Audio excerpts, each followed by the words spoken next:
Since 1892, these two programs have battled within the state for gridiron supremacy. But since the 40s, Big Orange has dominated the rivalry. And now the Vandy boys, led by a pint-sized powerhouse whose swagger has them poised for the best season in program history, are looking to capitalize on a historic run. Only their rivals from the East stand in the way.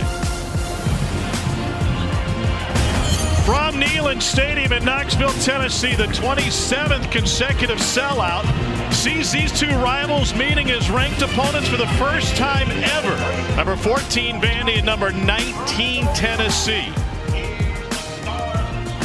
You're watching ESPN College Football presented by Chili's. From Knoxville, Tennessee, this is the SEC on ESPN.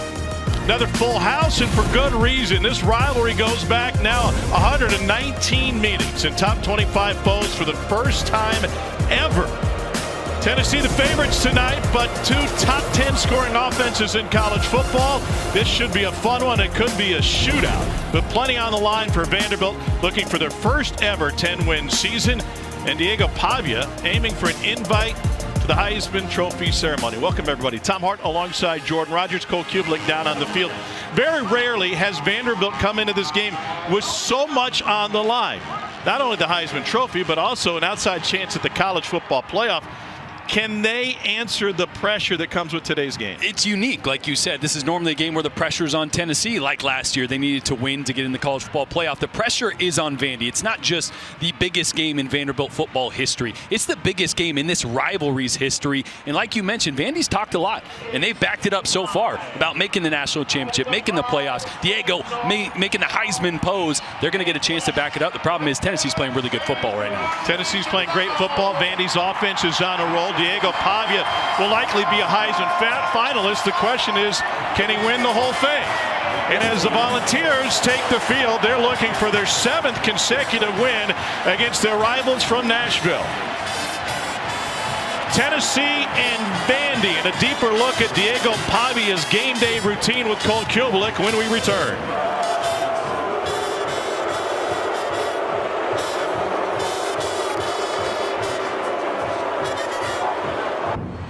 You're watching Fairfield by Marriott Rivalry Week. Tennessee and Vanderbilt in this rivalry game, and the Vanderbilt Commodores led by the swagger of their quarterback, Diego Pavia. Cole Kublik, how does he get ready for a game like this? Well, Tom, we first met with Diego Pavia early last season. He told us he watched highlights of Johnny Manziel as he came into every game to pump himself up. So naturally, I asked him before this game, what'd you watch on the way in to get ready? He said, me.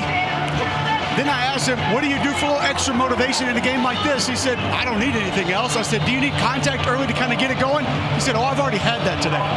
Of course he has, and he's got a lot of highlights to watch. He's been on fire over the last 3 weeks. Brock Taylor has it on a tee. Dwayne Moore is set to return. What a scene in Knoxville. And this sellout crowd into it early, no return. And we expect some chippiness in this one. Joey Aguilar is still new to the Tennessee program and new to this rivalry. The JC transfer leads the SEC in passing yards per game. Yeah, he's made an instant impact on this offense, especially pushing the ball downfield. His accuracy on those deep shots has been exceptional, and he's a veteran making his 36th career start. He'll need that today because Vanderbilt's playing really good football on the defensive side. Can he weather the storm early and protect the football? Interceptions have been an issue for Joey. That'll be paramount today, and Vandy showing blitz to open this game. They are stacked on the line of scrimmage. Aguilar with the check, and he'll get some more help in the backfield. Top 5 offense in college football in points and yards, and that penetration has Tennessee losing a half yard. Let's meet the impact players. Yeah, Chris Brazzell, one of the best wide receivers in the entire country. You see the ranking there, and the 2 DBs, the corners for Vandy, have struggled at times in coverage. That to me is going to be the story of the game. Can they cover downfield on those deep shots from Tennessee? Impact players brought to you by Chili's. Aguilar wants to go deep. He's got man coverage, and it is off the hands of the intended receiver, Chris Brazzell II. Everybody in orange in this building, which is about 100,000, thought they saw pass interference. Yeah, this is just a 50-50 ball to Chris Brazzell with Colby Taylor in coverage. There's a lot of contact there, but that'll set the tone early. So the refs are going to let that play. And they better hold that standard for the rest of the game, because Brazel was trying to fight his way back to the ball, and Colby definitely got a piece of him. Tennessee's offense high-powered no matter the down. They lead the country in first quarter scoring, but in danger of going 3 and out on their opening possession here this afternoon. Got man coverage again. Aguilar goes underneath. This is Deshaun Bishop, and he gets stuck shy of the 30. Colby Taylor and C.J. Hurd hold him to a gain of 6. Yeah, so this is going to be a look that Vanderbilt wants to see what Tennessee's blitz zero answer is. They're going to stack everybody at the line of scrimmage, as you see there, and they're going to leak this back to the flats, because normally he'd be coming across to block. They're going to bluff. That end would be responsible for him, but he thinks he's blocking. So early on, Vanderbilt wants to test what your answers to the blitz is, and so far, great job by that Vanderbilt defense. This is only the 3rd time in 12 games that Tennessee will have failed to score on its opening drive. Jackson Ross set to punt it away. Martel Height stands at his own 26 for Vandy. And a fair catch taken at about the 27, 42-yard punt. And we, along with the fans here, say good afternoon to Diego Pavia. He has been sizzling in the month of November. It's been a November to remember. He hopes to end his season in New York, if not the college football playoff. Tom, he's been on an absolute heater, and you never leave the table on a heater, and he doesn't plan to.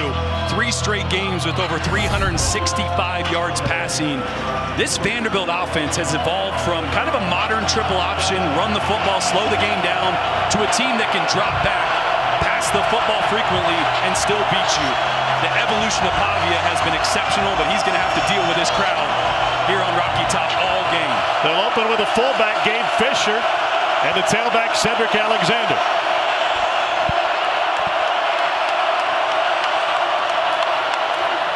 Pavia hands it off, and Alexander picks up 2 on first down. Let's take a look at Chili's impact players. Yeah, Cedric Alexander, the running back, does everything for this team. And Trey Richardson, the speedy wide receiver, is a deep threat. Has had a couple massive games back-to-back. And Tennessee has one of the best corners in the entire country. He's a semifinalist for the Jim Thorpe Award. Colton Hood is going to try to lock down this passing attack from Vandy.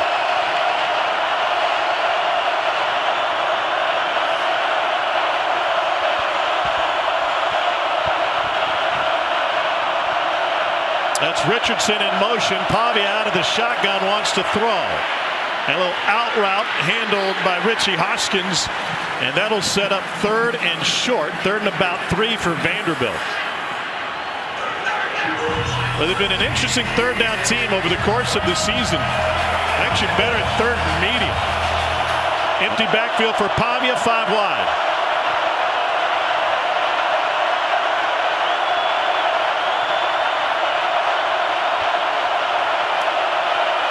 They bring an extra man. Pavia to the perimeter, and the catch made right at the marker by Eli Stowers, and that'll be a Vanderbilt first down. What a tandem, Pavia to Stowers.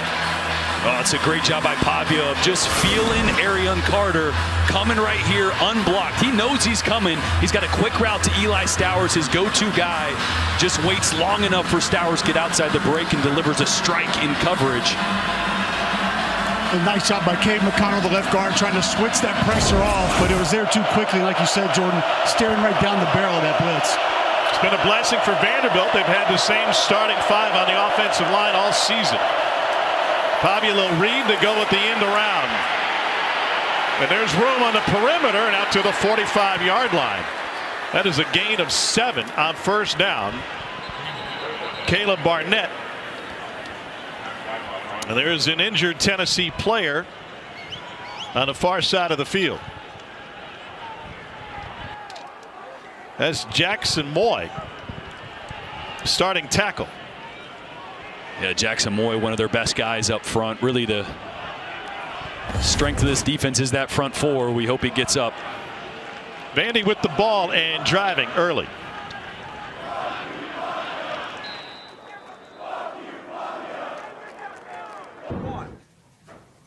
Everything you want is on the other side of the dub today. It's there, let's go. So we have to go out there and we have to take it. And no matter what happens, no matter what comes, we know that we have everything it takes to fight the adversity, to win the moment, and get back in the middle of each step. You guys Clark Lee told us they spent the week downplaying this rivalry. We have too much on the line to get caught up in the emotions of the long history of this rivalry. And boy, do they ever. Outside chance of a college football playoff. First time ever. Double-digit wins and a straight-ahead run will set up 3rd and short. That just tells you where Vanderbilt's at, right, with their goals and what they think of themselves. I remember in this rivalry when I played in it, Rocky Top was playing in the locker room 24/7. It was all about the emotions, all about this game. Today, it's just another step in Vanderbilt's path to achieve their goals, which are a college football playoff berth, the national championship, a Heisman Trophy for their quarterback. What else? A 3rd and short right here. Kylan Young has entered at the right side. They got A.J. Newberry at tailback. QB sneak. Oh, it's wide open if they wanted to. Instead, they go with an end around again. Junior Sherrill has room, and he's got a first down and nearly had 6. Vanderbilt stressing the edges on this opening drive. That's a gain of 19. Boy, it's really the block by Eli Stowers initially to get the kick-out block on this defender that's trying to set the edge on this little jet sweep handoff. It's a great block by Stowers. Gives Junior Sherrill the ability to cut up inside. Not what we're used to seeing out of Stowers. Not that he's not a good blocker. He really is, but he is such a dangerous weapon as a pass catcher. You saw right there, he can get it done when he needs to as a blocker as well. Sherrill's really picked it up over the last couple of games. He's been a picture of consistency, a catch in every game of his college career. Pavia rolling left and being chased, and down the sideline, little dance and a cutback inside for Trey Richardson. Cole, how does the pace feel down there to you? Well, it feels a little bit frantic, but obviously this is a longer drive for Vanderbilt. The intriguing part of that is talking to Clark Lee and Tim Beck before the game time. They both said, we're going to probably try to ramp it up a little bit. Clark Lee was taking me through how they go tempo in practice every day, how their play sheet with tempo plays is more full than it's ever been. But this is almost last year's Vanderbilt offense that we're seeing on the field right now. They're coming off of a school record 539 passing yards in a blowout win against Kentucky. Opening drive for Vandy after Tennessee went 3 and out. Diego Pavia wants to call his own number, throws in zone, and it's batted away. Stowers, the intended receiver. Andre Turrentine had the man-to-man coverage. I love the play call. They're trying to sell the quarterback run, this little RPO. Eli Stowers on a glance route. Pavia just left that one behind. If he puts that out in front, could have been a touchdown. Pavia has already tied the school record for passing touchdowns with 26 on the season. 14 of those coming over the last 3 games, all conference matchups.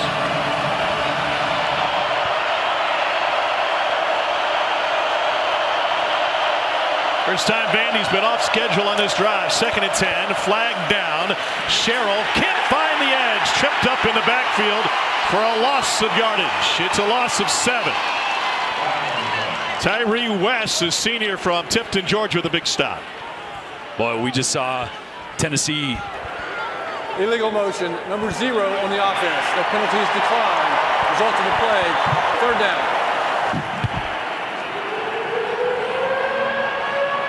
So they'll take the 7-yard loss and leave Vandy with the 3rd and 17. And I was going to say, great job by Tennessee of actually setting the edge on that play where previously they weren't able to. This is where you got to watch Diego Pavia. Don't let him extend the play, create. That's when he's at his best. You want this ball to come out quick. The longer he holds on to it, the more dangerous he is. This will be the 10th play of the opening drive for Vanderbilt. Play clock late already. Pavia fakes the end around, looking to go deep into coverage and intercepted at the goal line. Idris Farouk has it.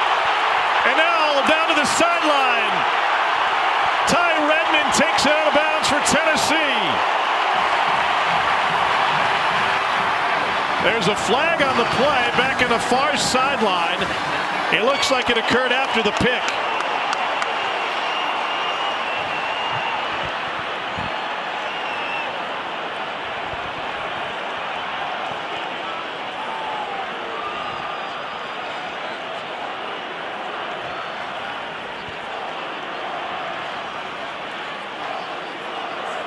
This is a long discussion with David Smith and his crew. The flag is down at the far side 4-yard line.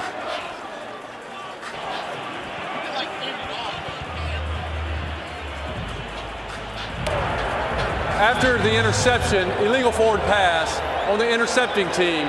That penalty is half the distance to the goal. First down, Tennessee. Farouk pitched it forward to Redmond. And watch Farouk right here. He's just reading Diego Pavia's eyes the whole time. The previous play is under video review for the illegal forward But at the end of pass. this route, he's going to drift this way. If he goes upfield, maybe he's got a chance of breaking this one up. Pavia's leading him upfield. Obviously, Farouk was all over it, but you see how the running back drifts towards the sideline there, making it an uncontested interception there for Farouk. You see, not much of a pass, more of a fumble, but they are reviewing this play.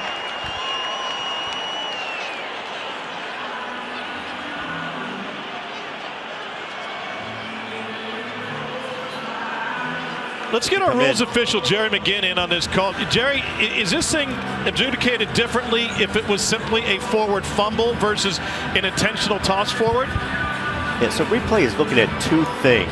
Number one, was the interceptor, was the defensive player, was he down with possession? From the shots that we're getting, he's active.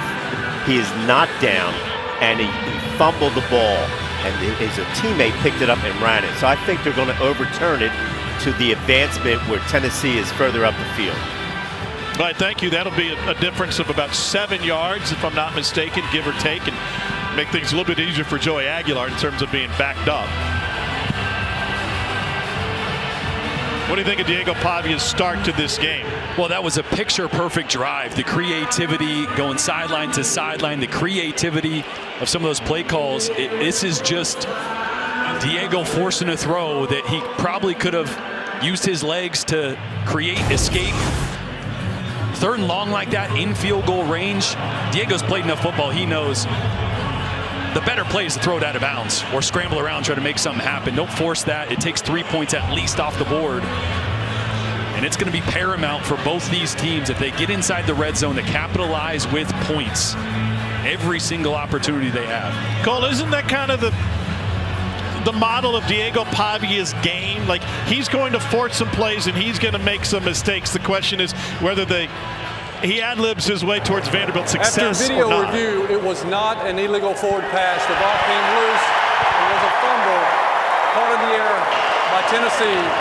The ball was advanced to the 20-yard line. It'll be first down at the 20-yard line, Tennessee. Tom, I agree with you. I think it's been a big part of the Diego Pavia story while he's been at Vanderbilt. Last year, there was a lot of those expletive plays where he would try to take a chance, take a shot, and he would end up going against Vanderbilt or for Vanderbilt. If it was against him, it seemed like they would lose. If they would go for him, it seemed like they would win.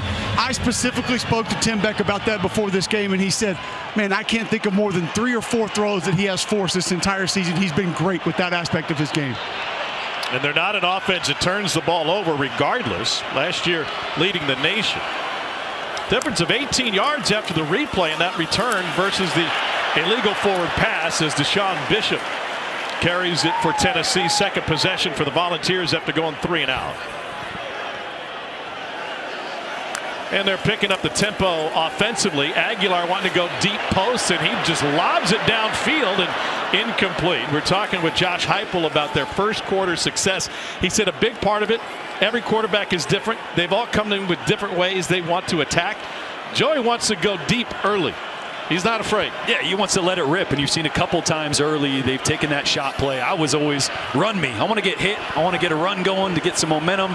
Obviously, the deep shot hasn't been there. The pressure on Joey on that one, I think, caused the errant throw. They lead the country with 14 1/3 points per first quarter.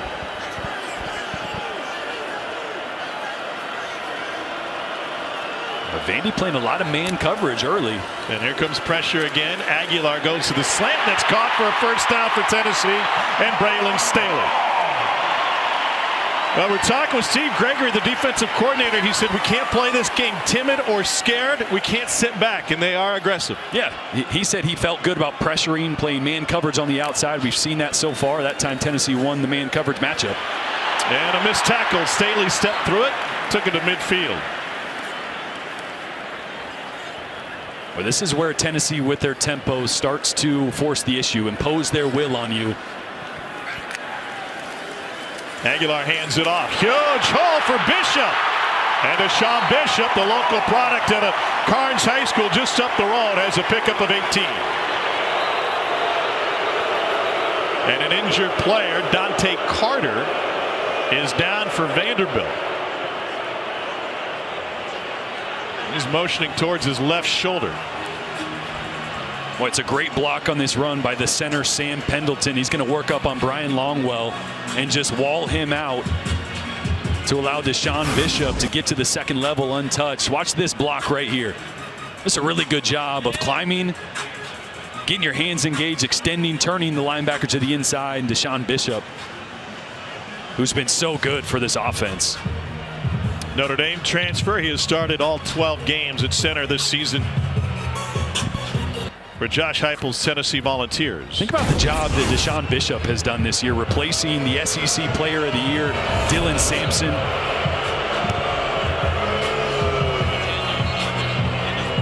Carter helped to the sideline, and this is a guy, Bishop, to your point, he came in as a walk-on. Yeah, former walk-on. Had some smaller G5 offers, but wanted to play at this level, replacing a giant of a running back in Dylan Sampson, 1,400+ yards, and his development has been fun to watch. The patience that he plays with, great feel for their run game.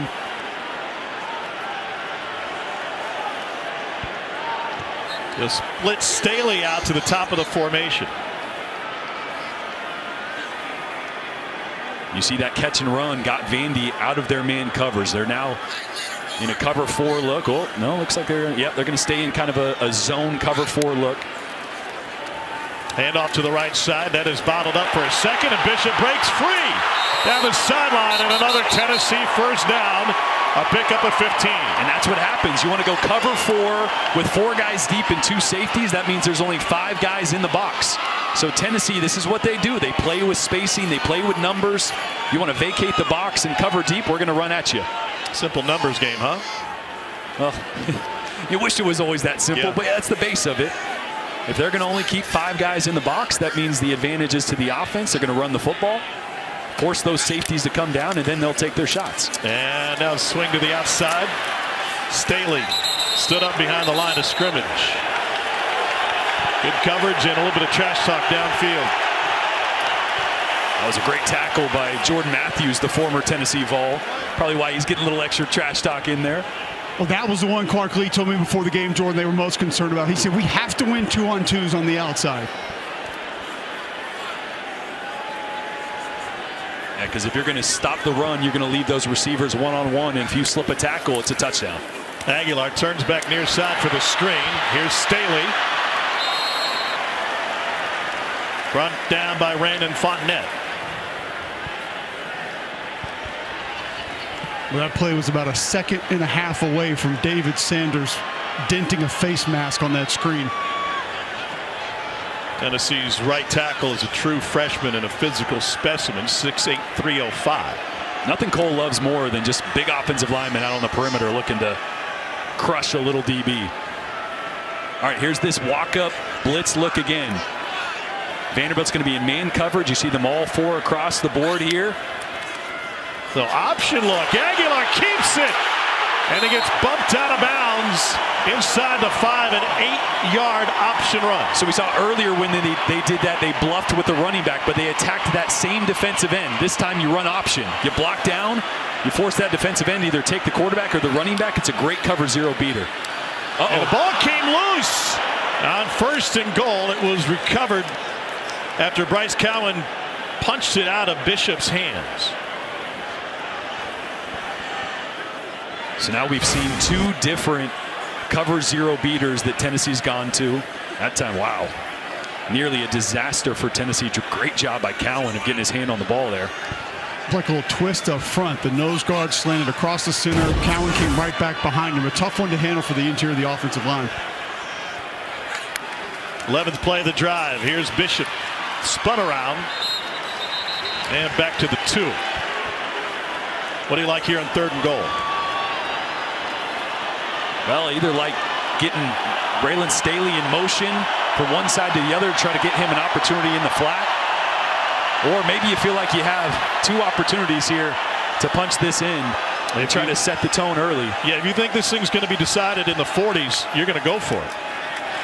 Straight ahead, Bishop reaches over for the score. Touchdown, Tennessee.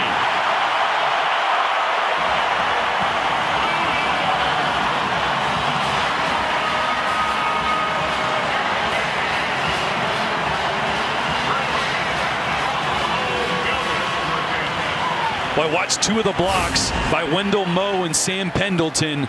You got Pendleton right there, or Wendell Moe and Pendleton. Watch these 2 one-on-one blocks. You just got to win those.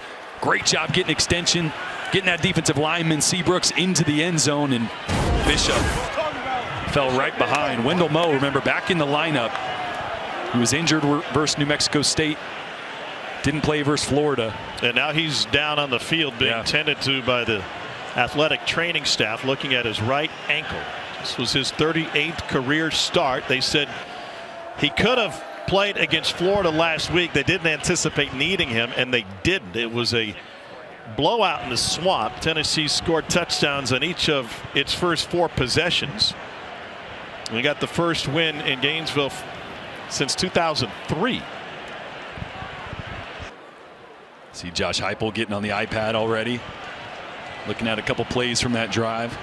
And Josh Heupel's got a pretty good offensive line coach in Glenn Ellerbe he can lean on. Now they're trying to figure out how to fill in Moe's spot. Well, at least you got some reps last week, as Jordan mentioned. I talked to Glenn Ellerbe actually about Wendell Moe for the game. I said, how glad are you to have 75 back in there? He goes, God, he's a joy to coach. He's a joy to watch play. He does everything the right way, handles himself like a pro in the facility. He's been a leader day one. He stepped on campus as a transfer. He's been a great guard in this system. They're excited to have him back. Glenn Ellerbe did tell me, I'm anxious to see how far he can go today. And I said, do you think he goes the distance? He said, we want him to, think he can, but he is not 100% coming into this game. And Moy played at Long Beach Poly before going to Arizona. And played a good chunk of the Bama game, all 77 snaps for this Tennessee offense for Wendell Moy. And he's going to need some help getting off the field. Sean Bishop with his 13th rushing touchdown of the season. That capped a 12-play, 80-yard drive. And Josh Heupel said they're going to be deliberate about their tempo in this one. It took nearly 5 minutes off the clock. Even though the headset says go faster, I feel like they had the reins on the offense in terms of using play clock on their second possession of this game.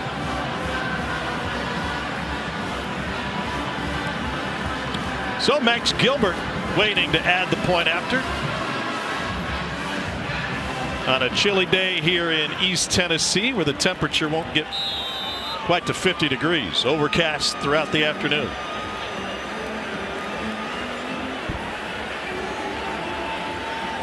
Gilbert from the other side of the state in Memphis, and he is perfect. 91 for 91 on extra points. Tennessee taking advantage with the Big Orange takeaway, and it was a long drive before Deshaun Bishop hit pay dirt. The Volunteers have the early lead on Vanderbilt.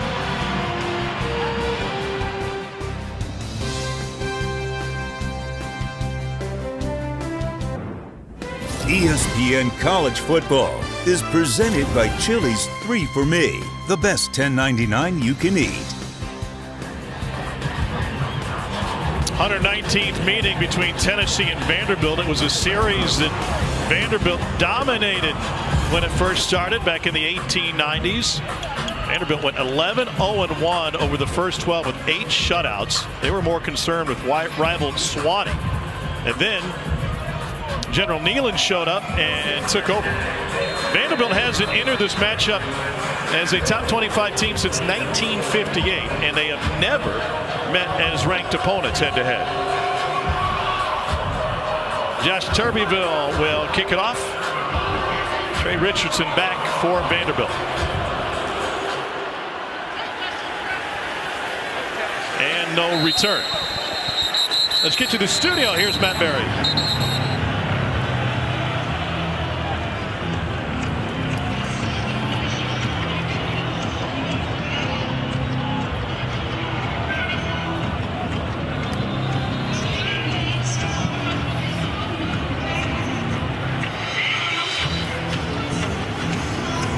You know, if Diego Pavia doesn't go pro in football, WWE is going to be all over him. He was a state champion wrestler growing up in Albuquerque, Volcano Vista High School. Had to go the JUCO route. Home state school didn't recruit him. University of New Mexico. He ended up at New Mexico State. And he gets up for these rivalry games. Takes it over the left side and doesn't find a yard. Let's take a look at today's playbook, brought to you by Flyhouse. Cedric Alexander, tailback for the Vanderbilt Commodores. I think the most underrated player in the Southeastern Conference. In between the tackles, runner with speed to hit the home runs, but he brings the power as well when a defender gets in his way. The hands out of the backfield. To be able to be a receiver out for Diego Pavia down the field. Look at the extension on the catch for the touchdown. And unselfish as well. Willing to help in pass protection. Cedric Alexander does it all for this Vanderbilt offense. This is still very much a hard hat program under Clark Lee, despite the rankings, despite the knocking on the door of the college football playoff. Four-man rush. Pavia gets pushed back and somehow escapes.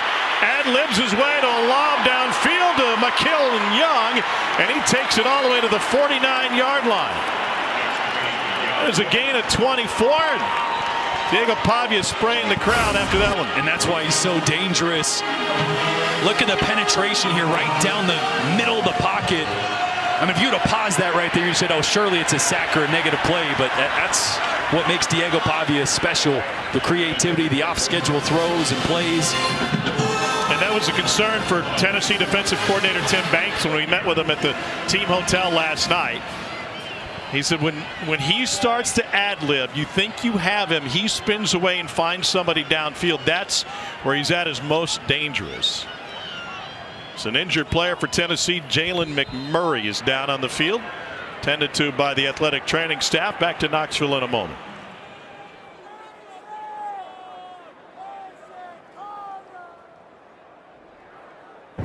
I bet chills when we call one of these games. Legends are made in that building right there. We on a whole nother level. Bigger than ever we been. SEC champions.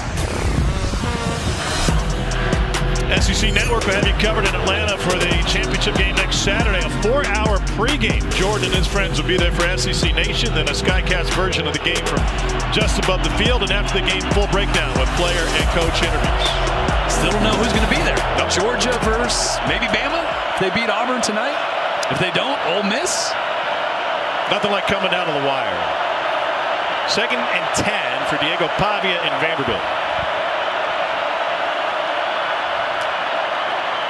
Threw a pick on their first possession, and he throws on the run and threads the needle to Junior Sherrill. Ball came out. It is scooped up by Vanderbilt. Cedric Alexander. To Cole's point earlier, hard hat, hard working, right place, right time. It turns into a 24-yard gain. Boy, Jeremiah Thielander comes with a right hook. Watch this. From behind, full swing, knocks that ball out. Great concentration, great effort by Cedric Alexander following the play. That could have been a disaster. Both teams have put the ball on the ground once, but recovered it. Pavia's interception is what set up the Tennessee scoring drive last time.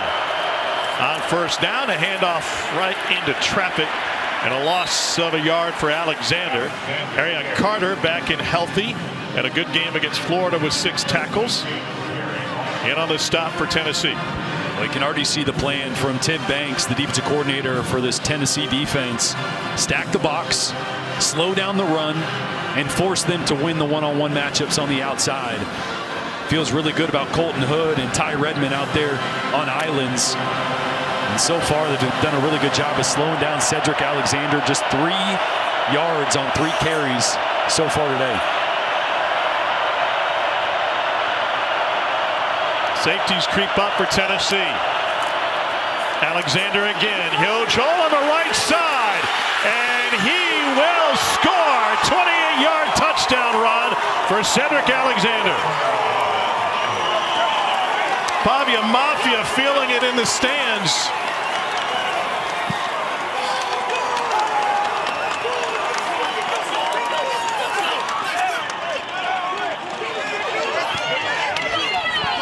Boy, there's the answer, right?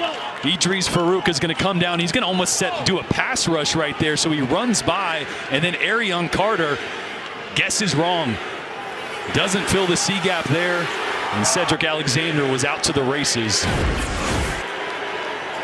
Brock Taylor on for the point after.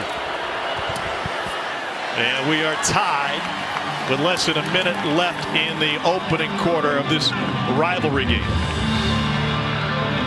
Take a look at this week's college football playoff rankings brought to you by Capital One. And we're looking at the odds for Vanderbilt to sneak in. Really, you'd have to be in the top 10 unless Miami's able to climb. And that was a convincing win for the number 12 team. Yeah, everybody right here is going to stay in. So now you need chaos, chaos, chaos, and some help. Miami beating Pitt didn't help either. Vanderbilt's chances, they would have loved Miami to lose there. They need a lot of chaos. Obviously, if they win, they'll be 10-2 with a ranked win over Tennessee. And remember, a group of 5 team will have one of those top 12 spots for the 12-team college football playoff. Yeah, you really need to get inside that top 10 as a what do you call it? At large. At large, thank you very much. Because the ACC champ will probably be 11. Group of 5 will be 12. Knuckleball kickoff carries into the end zone. So Joey Aguilar back to work. What a wild road for him to end up in East Tennessee. He told us last night, I'm thankful for every second of this. The biggest moment, he said, the welcome to the SEC moment for the Appalachian State transfer who spent his spring at UCLA was the big performance he had at home against Georgia. That was early in the season. And that was a high-scoring game, but Tennessee came up just short. He's the 4th different starting quarterback in the last 4 seasons for head coach Josh Heupel. And oddly enough, thanks to Diego Pavia, he could have another year in Tennessee Orange. Nothing doing on the run. It's a loss of a yard. Diego Pavia sued the NCAA for an extra year due to his junior college playing days. He got that back, and so did a bunch others. Now they're going to do it again and hope they could get a second season. So this guy's impacting college football in the courtrooms in addition to on the field. Here's Staley, slides his way free for a couple more yards, and now 3rd and 3 coming up. Let's see if Andy goes back to this walk-up blitz look. They've liked this on 2nd, 3rd downs. Is that risky going with that on 3rd and 3? It can be, right? Because you have nobody at the second level if you stay in it. So even a run could have some success. They're going to pass it here. Blitz comes. Aguilar avoids it and dumps it off to his tight end. Ethan Davis rumbles for a first down. It's a gain of 19. And there is a flag down. Late flag on the play. Davis has really come into his own. They're without Miles Kitzelman, who's out with injury, and this one will be backed up. Joey Halsley talking about the confidence Davis is playing with. He's like a shooter that sees a few go in. Face mask on the offense. 15-yard penalty from the end of the run. Result of the play is the first down.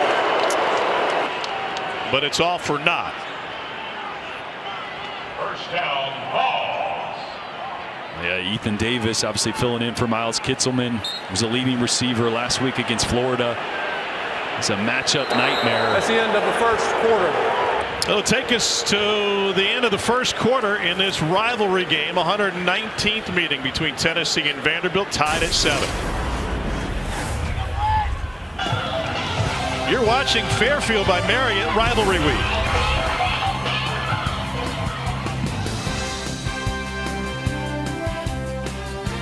ESPN College Football presented by Chili's. Vandy and Tennessee tied at 7 moments ago. Cole Kublik with Clark Lee. Coach Lee, fairly aggressive first quarter from your defense. Is that where you feel like you need to live for the rest of this game? Well, I mean, it's always dangerous against this offense. I think we've held up all right in coverage, a little bit leaky in the inside in the run game. So we're going to do what works. You know, pressure's a part of it, but we got to be able to play coverage too. Thanks, Coach. Thanks so much. Thank you, Cole. And Deshaun Bishop, who owns the Tennessee touchdown, brought down by Randon Fontenette. Third possession for Tennessee. Volunteers went 3 and out on their first and scored on their second. Aguilar wants to go deep and sailed it high. Chris Brazel the second. What makes Joey Aguilar a good deep ball thrower? Well, he puts a ton of air on the football. I think for Tennessee fans, if you remember, Nico and Joe Milton, those guys had howitzers on the right side of their body, but the ball came out so flat, didn't give the receivers a ton of time to adjust. He does a great job of putting enough air on it. It doesn't have to be perfect. It allows his guys to make a play, and obviously you see the explosive plays. That's a product of Joey's accuracy. It's also a product of Tennessee doing an extensive study in the offseason, changing schematically some of the structure of their offense to create some more of those explosives. Blitz coming up the middle. Aguilar can't escape. Vandy's got its first sack of the game. It belongs to Brian Longwell. That's Longwell's first sack of the season. It's a loss of 9. Boy, look at all these guys up around the line of scrimmage. This offensive line is going to have to sort out who's coming, and it's going to be Longwell right up the middle. Deshaun Bishop does his best to stop him. That's a problem. It's so hard to know which lineman, which direction to send it, who's going to come. You know you're going to guess wrong, and someone's just going to have to make an exceptional block. That time it landed on Bishop's plate, and Longwell was too much. And Tennessee with its second string left guard in there. Shem Umarov taking over for the injured Wendell Moore. Height takes a fair catch after a 44-yard punt. And it's back to work for Diego Pavia, another injured Tennessee player. Pavia created some headlines in the offseason with his trash talk. He is a player with plenty of swagger and moxie, and it is a short package that has led Vanderbilt to its first 9-win season since 1915.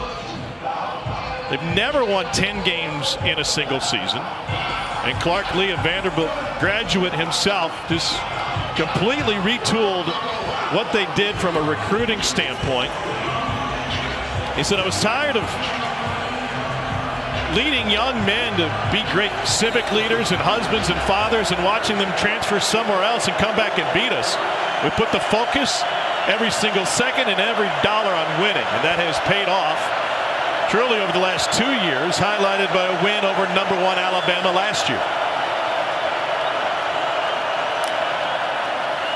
Pavia has time, and he comes near side of junior Sherrill, and he's off to the races.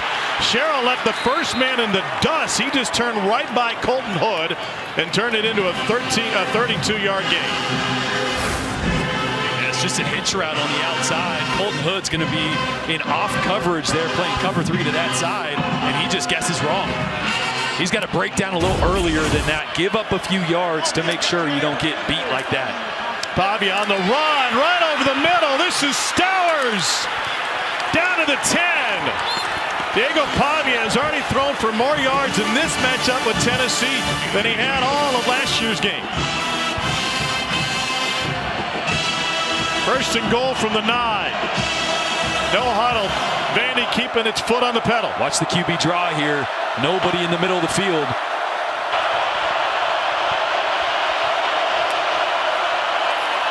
Pavia has it batted down. There is movement pre-snap, and that will back up Vanderbilt.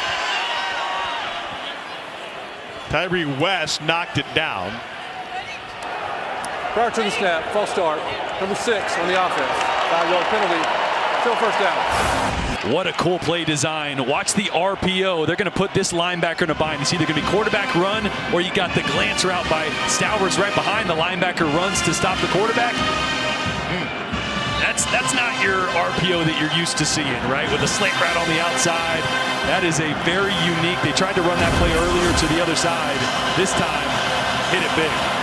Now, Diego Pavia's been running this offense for the better part of 4 years. Tim Beck was his coordinator at New Mexico State. He came over with him along with Jerry Kill. Now first and goal from the 14.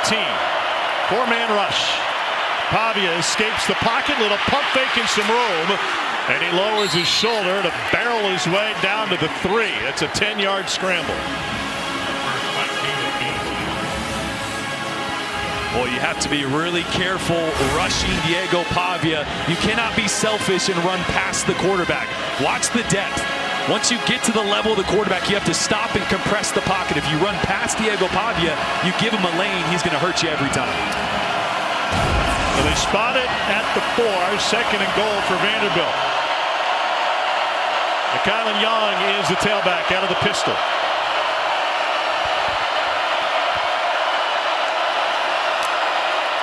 Here's Young, dances in the backfield and finds the checkerboard. 3-yard touchdown run, and Vanderbilt's got its first lead of the game.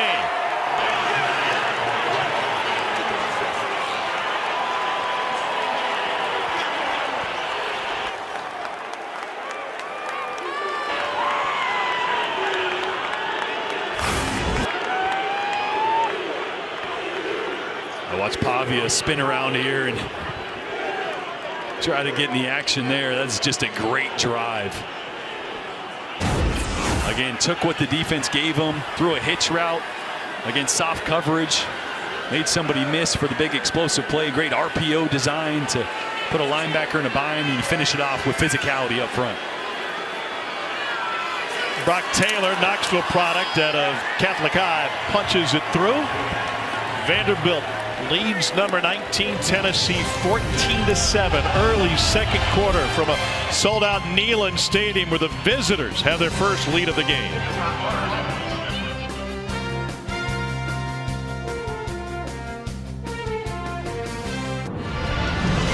From Neyland Stadium, Knoxville, Tennessee, you're watching the SEC on ESPN. There's the Taco Bell Live Más student section. Only one student section can claim the title of Live Más Student Section of the Year. Who will take home the trophy this year? Sleeves optional. A little chilly for that. Unless you're warming yourself in other ways. Yeah. Which I'm sure he is. The cat in a hat probably helping him out there. They'll return on this kick. Tennessee trailing for the first time. And what a journey it's been for their transfer quarterback, Joey Aguilar. Here's how he's climbed the ladder through his college football career. City College of San Francisco, the Diablo Valley College. He was out of the game for 2 years. Ended up rewriting the record book at Appalachian State. Quick stopover at UCLA. And then he got traded for Nico Iamaleava, basically. And now he's the starter here. And 2 years out of the game, he was running a mobile car washing business, and he was training to be a firefighter. And Aguilar dumps it off out of the backfield for a gain of a few. He told us yesterday that his welcome to Tennessee moment, in addition to that Georgia game, was when he got the starting job and he got a text from a number claiming to be Peyton Manning. He said, I didn't believe it at all. And then he called and I heard Peyton's voice. Here's Mike Matthews, and he sheds a would-be tackler. Picks up a first down. That's a gain of 16. It's a long way from playing Butte Junior College when you're at Diablo Valley. Special place in my heart for both these kids because they're JUCO kids like I was. Joey Aguilar played in the same conference that I did in JUCO, Northern California.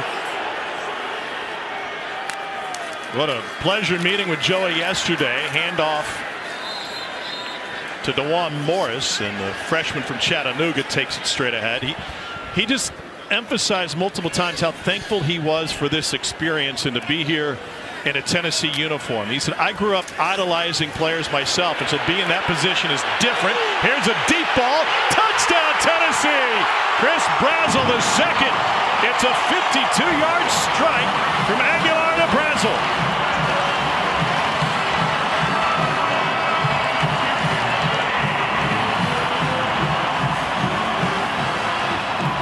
The third attempt is at a deep shot, finally pays off for the Antioch, California native.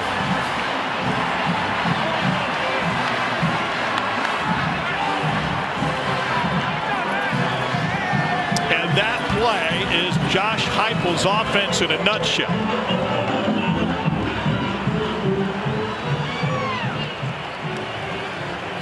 Ninth touchdown catch of the year for Brazel. Max Gilbert with another point after, and we are tied at 14. You got man coverage, and look at Colby Taylor not even looking, trying to get direction from the sideline. The ball is snapped. Ooh. You cannot give Chris Brazel a head start. He will make you pay. And we got a ball game here on Rocky Top.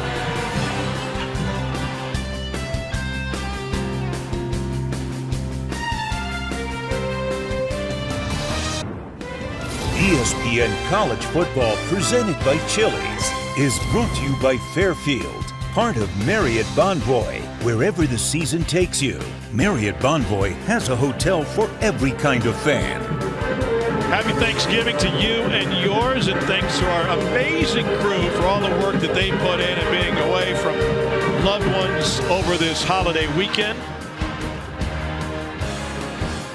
And what a way to finish it with this rivalry game. Perfect football weather in the 40s and overcast. A long history between these two programs. It's been Vandy playing the spoiler, whether it was keeping Tennessee from going to the Rose Bowl back in the day or just a few years ago, upsetting them behind Derek Mason and keeping the Volunteers from the sugar. Now it's Vandy with everything on the line. No return for Trey Richardson. Let's get you back to the studio. What's going on, Matt Barry?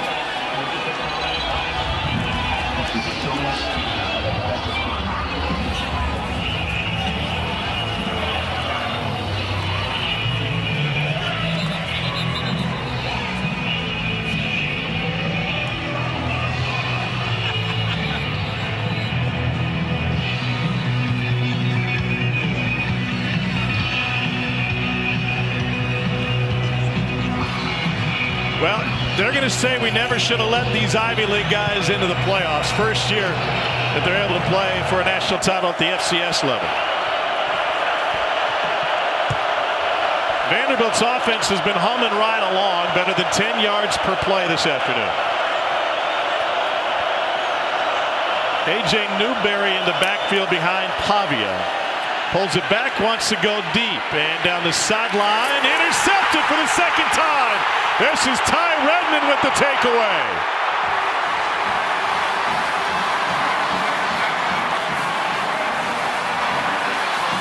Well, this is Trey Richardson, Vandy's speedster. He's going to get an outside release. As soon as he starts to run by Ty Redmond, he's got to stack him. See, once he's got to get back on top of him to give Pavia room to throw the ball on the outside. There's just no room to fit that ball in. Back towards the middle of the field. Yeah, when Trey runs by Redmond, you got to stack him, get back on top to create room on the outside for that football. In other words, Redmond's just there in phase, in perfect position, and essentially played receiver on that one. That's tough for a quarterback because you're not able to see if he's stacking. You got to throw the ball where the ball needs to go, and it wasn't a bad play. It's just he's got to have his receiver help him out a little bit more right there, but even better coverage from Ty Redmond. They've been so good at protecting the football, and that's the first 2-interception game for Pavia since last year against Texas. Quick hitter on the slant, Mike Matthews. An extra pushing and shoving and maybe some acting.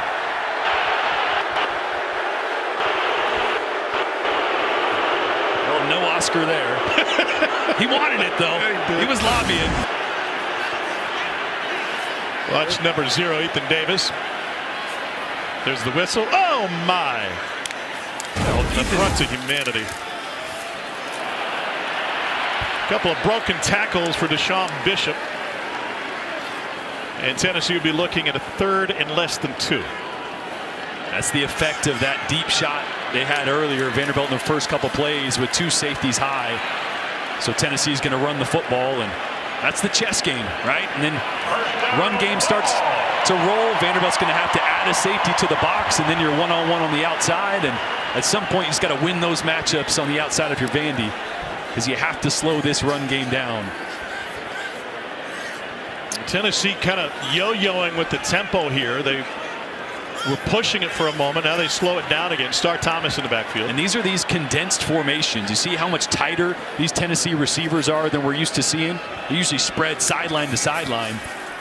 Aguilar, complete and incomplete. Excuse me. Ball came out. Brazel just couldn't squeeze it. That's one of those wrinkles that Josh Heupel and Joey Halsley both mentioned.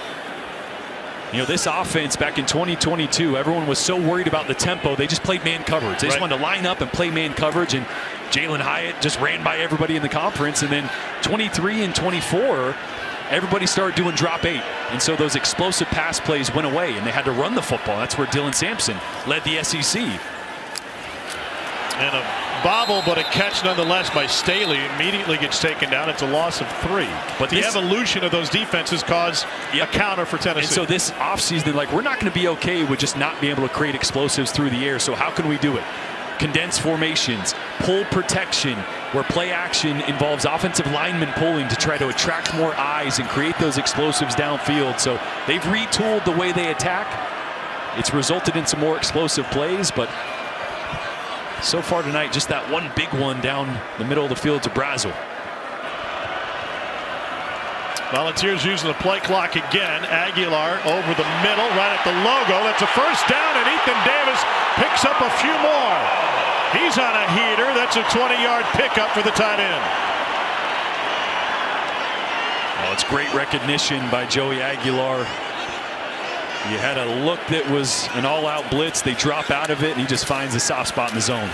Here's Bishop through traffic. He is off and running again. A 35-yard touchdown for Deshaun Bishop, second of the game.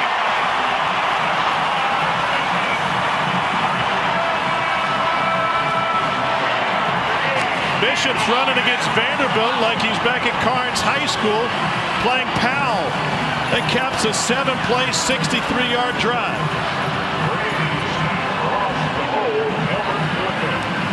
Two blocks I want you to pay attention to. David Sanders coming around, and then watch Mike Matthews come dig this safety out with some aggression. Right tackle pulls, hits the linebacker. Mike Matthews comes in and puts a hit on C.J. Hurd to clear the way for Deshaun Bishop.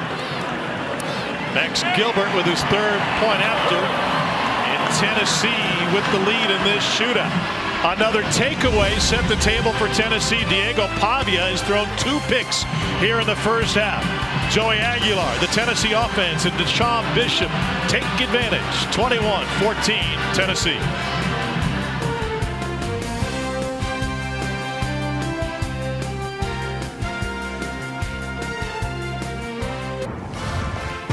The College Football Playoff Selection Show. The bracket will be filled. Judgment Day is here. CFP Selection Show coming your way noon on December 7th. What a weekend already for this rivalry week, and then next weekend conference championships to set the field. No return for Vandy. It was a busy offseason for Diego Pavia. He walked onto a bus that doesn't move and left an impression. Vanderbilt's going to run Tennessee after this year. Like, this is going to be the new staple of, like, college football is going to happen here at Vanderbilt. Do any of you and the boys ever, like, talk about that? Like, we got to be the state school. Well, we're in Nashville, Tennessee. We're in the Music City. Like, we need to be the brand of Tennessee. Everyone wants to come to Tennessee because of Nashville. So they want to come to Nashville, so Vanderbilt. And then when we have, like, the most money in NIL, like, why not come here? And to his point, they also got their head coach locked up with an extension. But those comments certainly made their way around the Tennessee football program, as if this rivalry needed a little bit more juice. Pavia checks back to the left, and that's batted down. Caleb Herring got his hands on it. What sort of pressure does it put on you when you talk trash in the offseason against your rival? Well, you just got to back it up, right? I mean, on one hand, I think Pavia has been the most impactful transfer portal era player since Joe Burrow, right? I mean, just the impact he's had on this team and where he's been able to take them. So you need some of that confidence to rally the guys around you to believe that you can get it done. But you also got to back it up, right? You start striking the Heisman pose. You know, you got to turn things around here against your rivals with the college football playoffs still on the line if you do win. Now 2nd and 10, they go with the Pavia keeper on the fake, on the sweep. Dominic Bailey with the stop. 3rd and medium. These 3rd and mediums are where Eli Stowers has been the go-to guy. They're talented tight end. They like to put him in the slot. They like to try to create a matchup. This time he's going to be on the end of the line of scrimmage. I bet you he goes in motion across the formation. Or the other way. Yep. He had a 50-50 shot. Pavia looking for him. Everybody's covered. Now he's directing traffic and will ad-lib a Pavia scramble for a first down, and he busts the seam all the way down into Tennessee territory. That is a 31-yard scramble on the ad-lib by Diego Pavia. And Tennessee has got to stop trying to sack Diego Pavia and just try to keep him in the pocket. Too many times guys are getting out of their gaps, leaving these big run-through lanes for Pavia, trying to make a sack. Just keep him in there.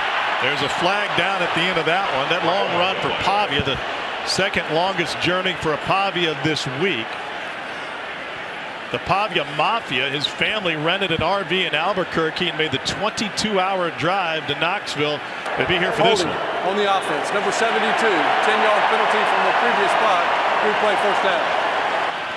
Isaiah Glass gets flagged. Yeah, it's going to be Glass right there. Just with the hold on Caleb Herring as he turned the corner.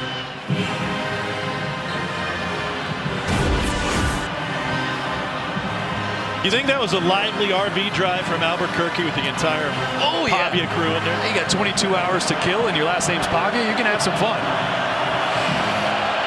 Like Wade Boggs on a cross-country flight. 1st and 20.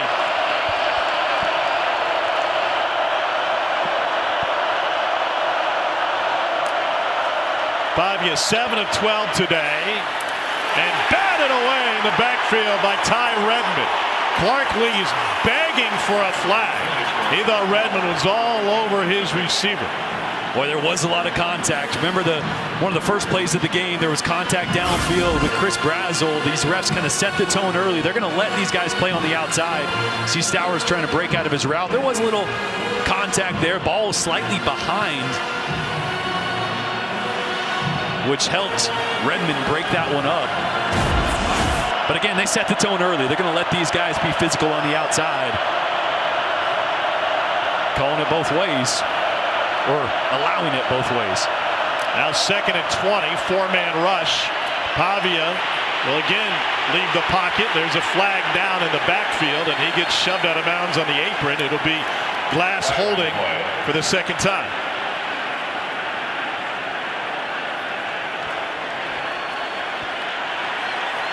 A much better job by Tennessee on that one of just having a level rush, not running past the level of the quarterback, not running behind Pavia and allowing him to scramble. Holding on the offense, number 72. That penalties decline. Results of the play, 3rd down. So it leaves him with 3rd and long.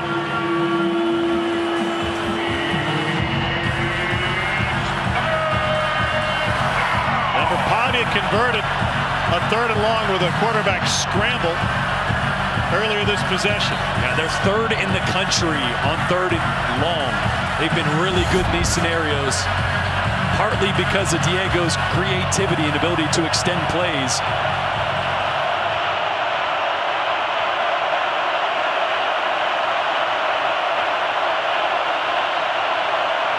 They're down 18. 4-man rush again. Pavia trying to escape, and he lobs it downfield. And the Tennessee pressure, led by Dominic Bailey, forced the errant toss, and now a lot of trash talk between Josephs and the Vandy quarterback.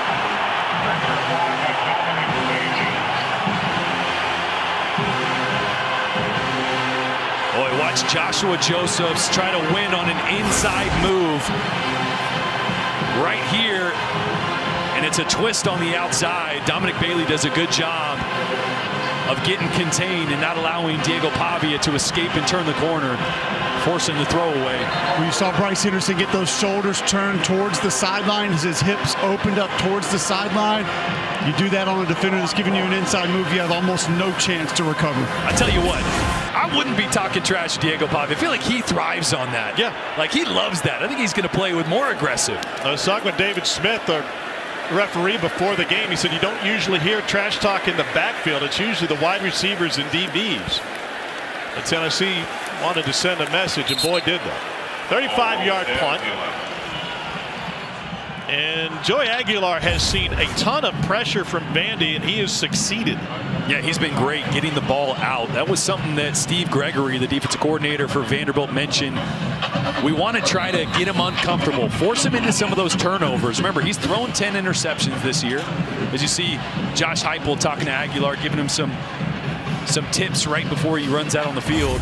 He has been known to force the football under pressure. Problem is, he's been good against the blitz, and if you don't cause duress, you don't force him off his spot, he's going to hurt you. So they got to find a way to move him off his spot, make him uncomfortable. And again, you see Vandy walking up with this 7-up look. Man coverage on the outside. And here's the zero blitz check from Tennessee. That was the first punt of the game from Vanderbilt. Tennessee tries to run against it, maybe picks up a foot. Miles Capers with the stop. And part of walking up and showing that blitz is to get you to do something like that. So they drop out of it and get you to run the football. And a quick snap for Tennessee. Bishop with the carry. 3rd and 5. Aguilar's perfect on 3rd down today, 4 for 4.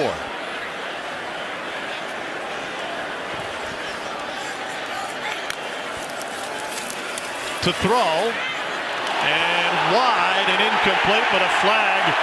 Staley was matched up with the linebacker, or pardon me, safety Fontenette. And the Vandy captain just cost his team. Pass interference on the defense, number 2. The ball will be placed at the spot of the foul, automatic first down. Yeah, Brandon Fontenette's just going to grab the right shoulder, you see there, of Staley as he's trying to get out of his break. Fontenette had one of the biggest plays of the season last year for Vandy with a pick 6 in their home win against #1 Alabama. Junior from Freeport, Texas. Aguilar has plenty of space and floats one to the sideline, incomplete. Brazel guarded by Colby Taylor.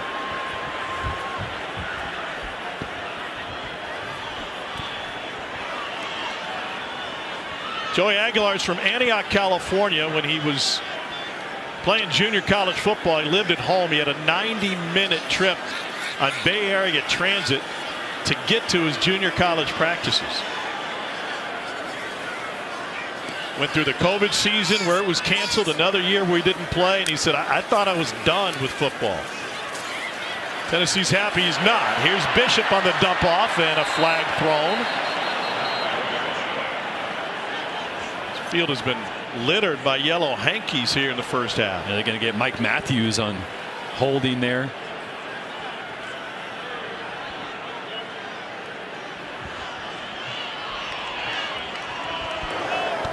Pass interference on the offense, number 4. Penalty is half the distance to the goal. Replay, 2nd down. And Matthews had that great block on the safety to spring Deshaun Bishop. This time getting physical on the outside with Jordan Matthews, and he's just got to let him go. Held on a little bit too long there. Let's see what they have in the book for 2nd and 23.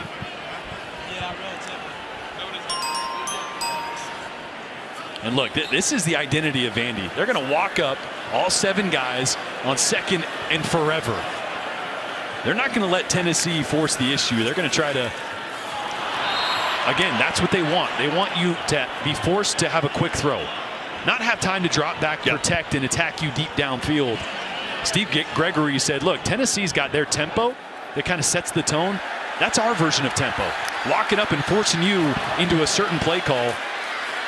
Aguilar scrambling on 3rd and forever, and he gets taken down. Another sack for Vandy, 2nd of the game. Nick Rinaldi with the stop for the Vandy boys, and Tennessee will have to punt it away. Tennessee tried to catch Vanderbilt substituting. A couple guys running on the field late.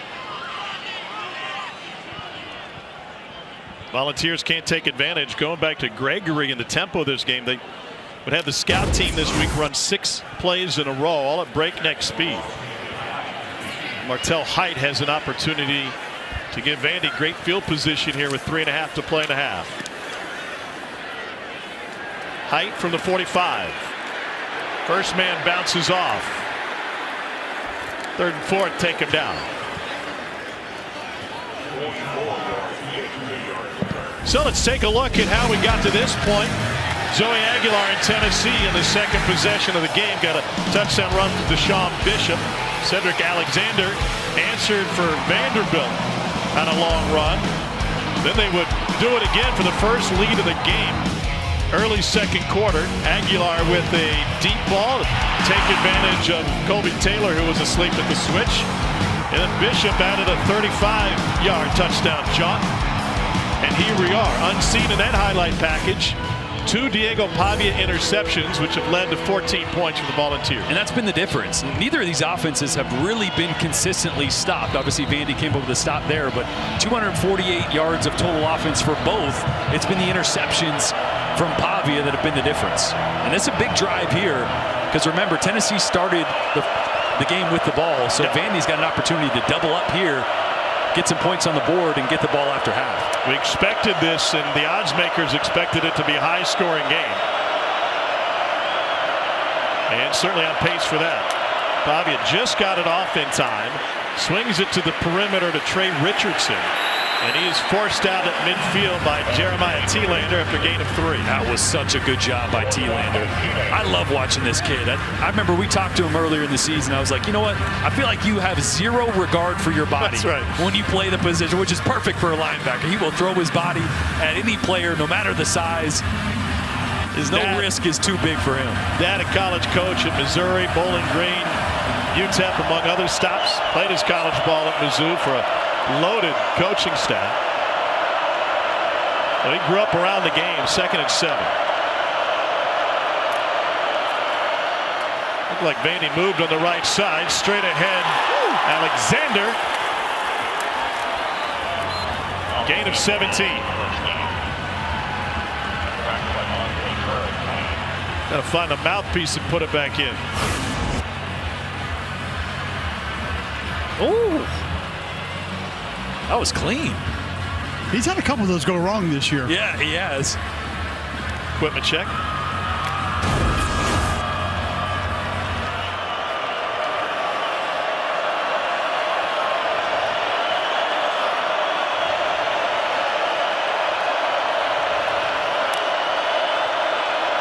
Pavia looking for movement and a towel from the Tennessee defense.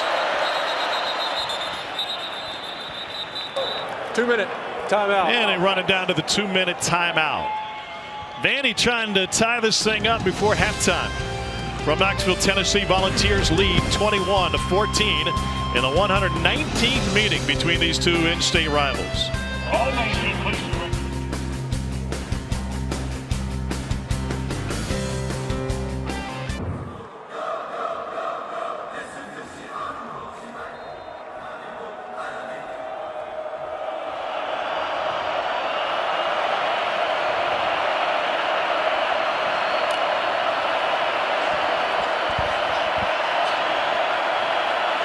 All right, Matt, thank you.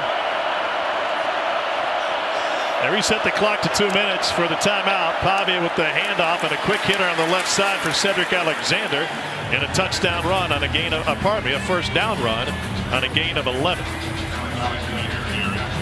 That's a great job by Pavia changing the play at the line of scrimmage there. It was just counting numbers. They were heavy to the left side. Tennessee didn't really adjust, so they had one less guy over there, and Pavia dialed up the perfect call there on the left side. Seeing some of that versatility too from the running backs Vanderbilt puts on the field. You got to count that as 2-back, but they'll go I formation, offset I formation, not necessarily count an extra tailback as a fullback all the time. Clock rolling, under 90 seconds to play in the half. Vandy has all of its timeouts. And Pavia's kept it. Pavia off to the races, and he gets folded over at the 10 by Arian Carter. It'll be good enough for a first down. 1st and 10 from the 11. Clock will stop for a moment to reset the sticks. Cole, you mentioned some of those bigger bodies, those bigger running backs that Vandy will use. The result of that is Dominic Bailey was at defensive end there. He's 290 pounds. So that's an easy read for Diego Pavia. That guy's not fast enough to adjust with me. And Tim Beck told me before the game, they would dictate some play calling depending on how heavy Tim Banks was playing their defensive line. Now to the pistol with Alexander behind him.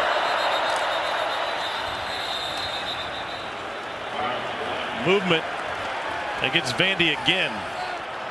There's something off with the rhythm of the offensive line for Vanderbilt today. I think that's Bryce Henderson with an early jump there. I think some people might say kneeling, Tom, had a little bit to do with that. Yeah, it could be. Yep. The sound. This is not a fun place to play when you're trying to communicate. I can attest to that. So this could be a 10-second runoff. The right tackle, Bryce Henderson. Our Vandy would be forced to use a timeout to save the 10 seconds. Yeah, got 3 of them. Don't need all 3 with just 41 seconds. Please reset the game clock to 42 seconds. False start, number 55 on the offense. 5-yard penalty, still first down. A false start with less than 2 minutes remaining is a 10-second runoff. Vanderbilt has used their timeout to avoid the 10-second runoff. Timeout, Vanderbilt. Correction, please reset the game clock to 44 seconds. 44. Well, David Smith walking us through it. Cole, what's it like playing in this building? It's not enjoyable when you're playing up there and you're a center. You're trying to get calls to your guards, Timeout will be tackles. 30 seconds in length. I came into this place year after they won a national championship, and I can tell you it was deafening. It's the loudest stadium I've ever played in. It helps when Deion Grant returns the first pass for a touchdown. Please reset the game clock to 44. 4-4. But they just make it impossible, and that's where some of the helmet communication comes in as a big assistance. Everybody has signals that they can get in also, but I mean, Jordan can speak to it as a quarterback as well. You have to understand, the guy next to you's got to know his assignment. You're not going to be able to communicate everything once this place gets going. What about the quarterback perspective? Well, I threw 3 interceptions here my first time, so it rattled me quite a bit. Look, I'm glad I asked. The noise causes you to really speed up your thought process, both pre and post snap. It causes things to move too fast for quarterbacks. That's some of those bad decisions. We've seen a few forced tonight from Diego Pavia, probably a result of some of the noise, feeling some of the pressure. It's definitely one of the more hostile places and more difficult places to play here on Rocky Top. Through 3, huh? One of them, Jordan Matthews, threw up his hand like he was wide open. He was triple covered, so I'm going to blame J-Matt on that one. 1st and 15, Pavia fakes the end around. He wants to throw off all the razzle-dazzle, and Caleb Barnett with a beautiful spin move to cut back inside. They'll go down with 33 seconds left in the half. Vandy has not used the timeout yet. They're going to let it run, and now they stop it. Timeout, Vanderbilt. They're second. This will be a 30-second timeout. So 2nd and 9 coming out of this timeout. Down a distance less important than the time. Well, tomorrow on Sunday NFL Countdown, we'll break down the latest AFC and NFC playoff stakes headed into Sunday's games. Plus, Sam Darnold goes one-on-one with Jeremy Schaap, headed into a revenge game with the Vikings. And we got all the top plays from your backyard turkey bowls over the last few days. Sunday NFL Countdown, 10 a.m. on ESPN. Clark Lee played his college football at Vanderbilt. He signed an extension to stay there. His name was on the short list. A lot of these openings. You heard Matt Berry talk about Lane Kiffin's situation, whether he goes to LSU or stays at Ole Miss. And the music's going to stop soon for some of these athletic directors with the extensions signed for the guys who are on the short list. 6 play on this drive for Vandy.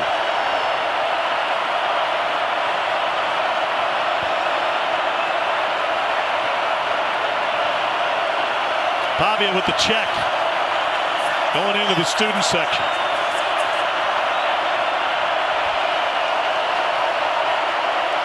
Play clock at 2. QB run. Pavia bottled up, tripped up, and it goes down behind the line of scrimmage. Arion Carter just kept shoving everybody back. Timeout, Vanderbilt.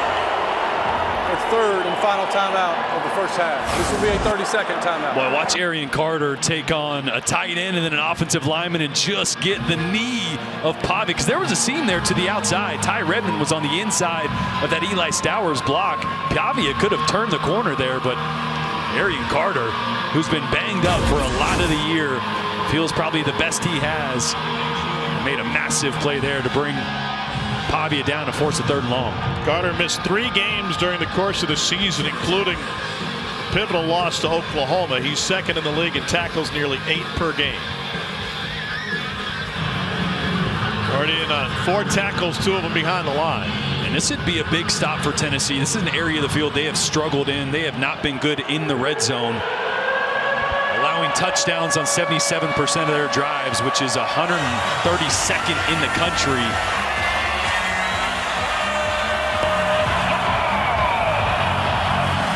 They're down 12 for Diego Pavia and Vanderbilt. Commodores out of timeouts. And a stoppage ahead. Linesman comes running in. Tennessee has used a timeout. Tennessee, they're first.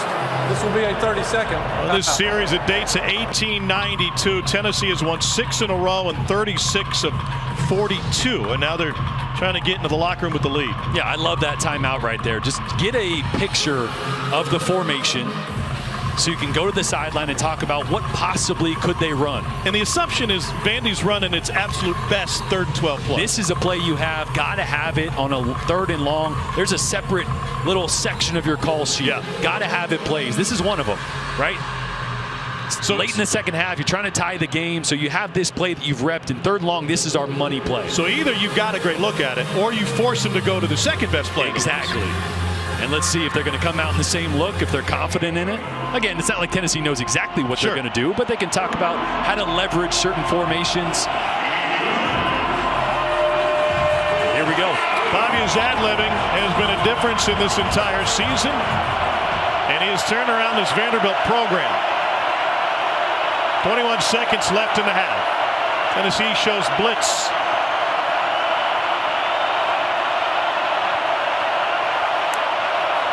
Pavia will boot. Pressured and gets it away. Incomplete.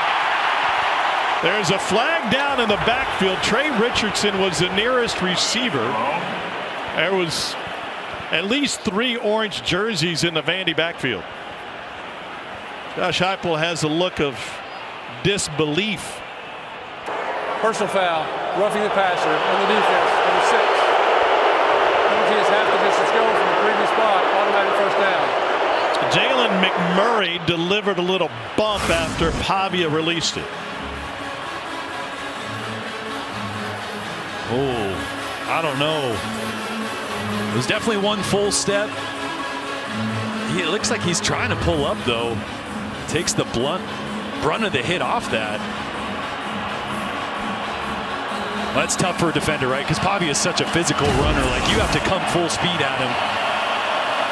A pivotal call there to win Vanderbilt's favor. Only 17 seconds remain in the half. 1st and goal from inside the 7. This play has got to go into the end zone. Not sure they'd have time to reset and spike the football with just 17 seconds. Pavia wants to throw. Fires. Caught in the corner. Trey Richardson got the foot down, and a Vanderbilt touchdown from 6 yards out with 12 on the clock. An absolute dime from Diego Pavia.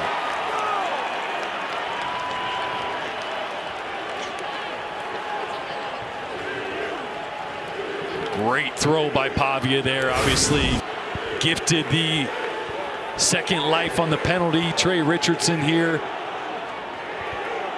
catches that clean. Just a slot pylon route on true freshman Ty Redmond. Too much speed there.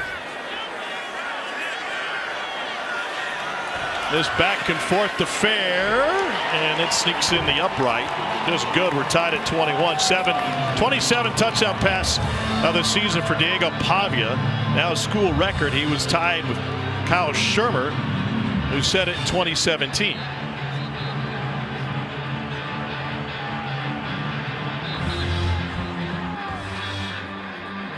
We talked with Clark Lee during the week. And this Vandy team to the most points in the first half on the road in conference play since 2018. Clark's such a chameleon when it comes to motivating his team.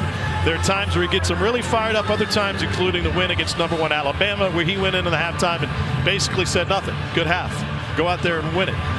I'm curious what his message will be to his team after an uneven first half here today. I mean, probably much of the same, right? He made this week about Vanderbilt, not about Tennessee, not about the emotions of the rivalry, but just about the fact that, hey, this is about us, our goals, who we are as a team. And I think his message is probably going to be, hey, we turned the football over twice. 2 interceptions in that first half, and it's a tie ball game. We got a chance to start with some points and take the lead. Well, they've had those games where they've had poor starts as well. You mentioned the Alabama game. You don't fumble that ball going into the end zone. Who knows what that game looks like? Texas game, you have to literally turn into a different offense in the second half of that football game to be able to stay in it, give yourself a shot to win it late. So they've been in this spot before. Well, they've never won in Neyland Stadium against a top 25 Tennessee team. Aguilar will take a knee, and that will send the teams into the locker room. Expected a high-scoring affair. It was a sluggish first quarter, but a pair of Diego Pavia's interceptions gave Tennessee multiple opportunities. Vanderbilt will receive the second half kickoff. Josh Heupel's team puts 21 on the board after going 3 and out on its first possession. And the Volunteers 156 yards through the air from Aguilar. Head coach Josh Heupel for Tennessee is with Cole Kublik. Coach Heupel, how do you come up with a plan to do a little bit better job against Diego Pavia in the second half? Yeah, we got to control him. Finally got a couple of holding calls here, on the drive before the last one. Got to finish and the last sequence there, we got to play smarter. End of the day, tie ball game, 30 more minutes. Let's go. Thanks, Coach. Hey. He's never lost to Vanderbilt as Tennessee's head coach. 21 all here in Knoxville. Back to the studio, Matt Berry. Well, in a battle between the quarterbacks, 2 huge Diego Pavia interceptions paved the way for Joey Aguilar in Tennessee to find 14 points. We're tied at 21 at the half. Welcome back, Tom Hart. Jordan Rogers, Cole Kublik down on the field. Those 2 big mistakes by Pavia for a guy who talked a bunch of trash in the offseason seem to be the difference in this game. No doubt, but he also responded at the end of the half there with a touchdown pass. But I think it's been Cedric Alexander for Vanderbilt. The run game has gotten going, which has opened up some of the passing attack on the outside for Pavia. Well, for Tennessee, it's a chance to play spoiler against a Vandy team looking at an outside shot at the college football playoff, and it's a lot of pressure on the program. Cole, what did Clark Lee have to say at the half? He mentioned those turnovers that you guys just referenced. He said he thinks 14 points off turnovers the difference in the game. He did say along the front 7 defensively, feels like they're still punching up at this Tennessee offense just a little bit. He said that's why I'll still continue to mix in some pressures, mix in some movement to try to continue to cause disruption. Pavia 10 for 17 for 160 yards. They started this game, Jordan, by going sideline to sideline. Some sweeps were mixed in, shots to the perimeter. And they started to get a little man coverage, and they were able to attack that on the outside. Tennessee coming out in a 2 safety zone bracket look here. Diego Pavia threw for 160, 1 touchdown and 2 picks in the first half. And he throws on the run to the perimeter, and Trey Richardson has a beautiful cutback and spins his way to a 9-yard gain. Here's an update on our Chili's impact players, including Cedric Alexander. Yeah, Alexander really got going. A couple explosive runs started to hit with the threat of Pavia being a runner, and then Trey Richardson, obviously the one-on-one touchdown reception to tie this ball game at the end of the first half. Watch out for number 6, though. At some point, they're going to let him try to run by this Tennessee secondary again. Remember the interception earlier when he had a step slightly off target from Pavia. They will try that again. And talking to the Vandy coaching staff, they summed up Trey Richardson's skills by saying simply, if you're fast, you're fast. And he has elite speed. Pavia, QB run to pick up the first down for Vanderbilt. A little bit extra in the echo of the whistle, as expected in a rivalry game like this. What makes Diego Pavia such an effective quarterback? Well, I think he is willing to hold on to the football. And sometimes that goes his way, sometimes it doesn't, but it really affects the defense in the RPO game. It forces those linebackers to make a decision. Is he going to run? Is he going to hold it? Is he going to throw it? He throws it late. He's able to make decisions so late that the defense has a really hard time being in the right spot. They got two fullbacks on the field right now, and a Davey and Fisher. And Pavia throws the slant complete to Junior Sherrill. First down, Vanderbilt on a pickup of 23. Again, here's one of these RPOs where he takes his time. He never rushes it. And watch all these guys commit to the run, and then it's going to be the slant to replace it. That's just your typical run-pass option. It's a called run. If those linebackers suck up, you throw the slant right behind them. What role does personnel have in fooling the defense there? Well, you got a heavy set, so everybody's expecting run. You see big fullbacks in there. And again, Pavia just takes his time with those play fakes, rides the running back through the mesh point. So again, those linebackers have to make a decision. And by the time he pulls it, they're in the wrong spot. Option and a shovel inside to Stowers.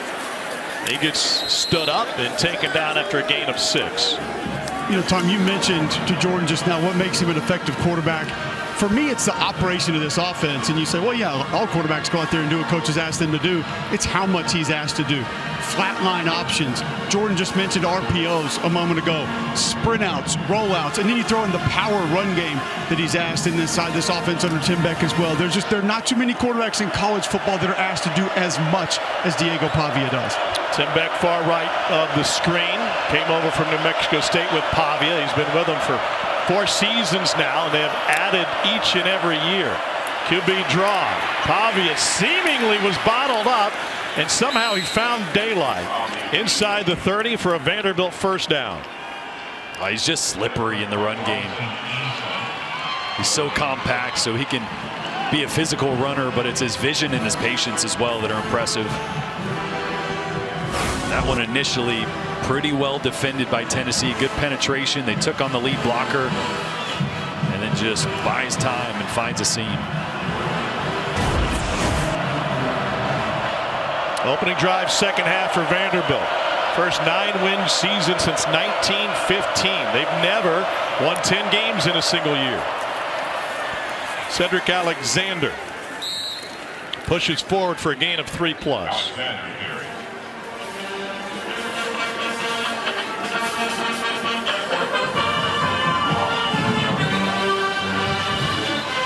Another injured player for Tennessee. This is David Hobbs.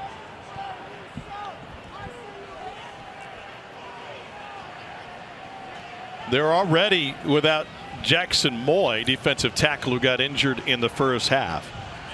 Well, what a season it's been for Vanderbilt, up to number 14 in the rankings, and they have sailed through calm waters for the most part relative to what they've been.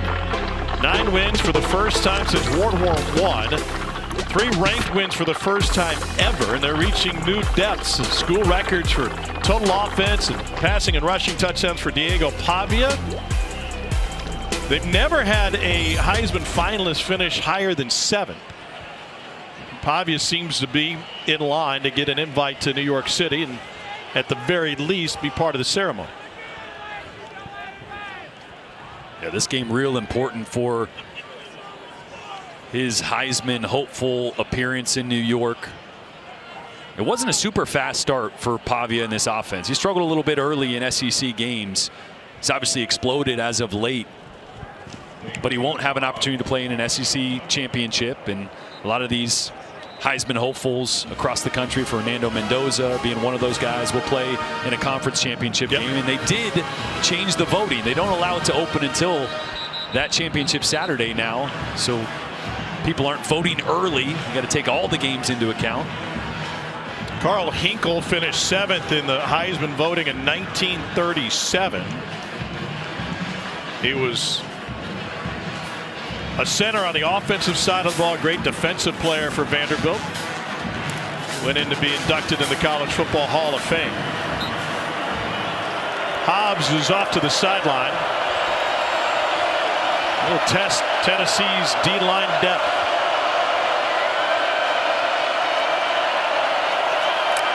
2nd and 7. Pavia on the run. Complete. And a cutback near the marker and a first down for Trey Richardson. A sustained drive to open the second half for Vanderbilt as they move the chain again. And they started Trey Richardson in the backfield that time and motioned him out. That's just stealing. Finding ways to get their speedster in space.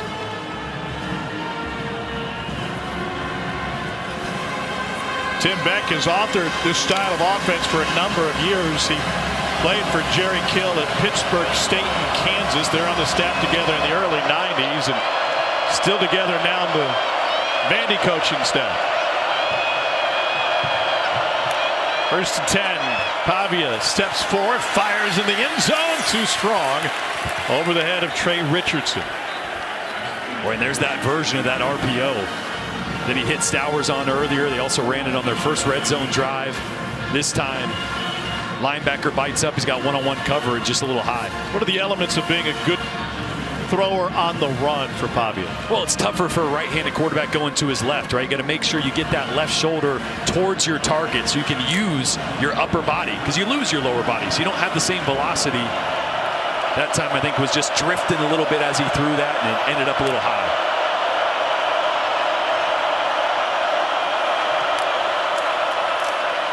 Here's Alexander. Squirts free, took a hit short of the first down marker, then the extra surge brings him up just short. It'll be a yard short on this 3rd and 1 upcoming, and Pavia's got him on the line already.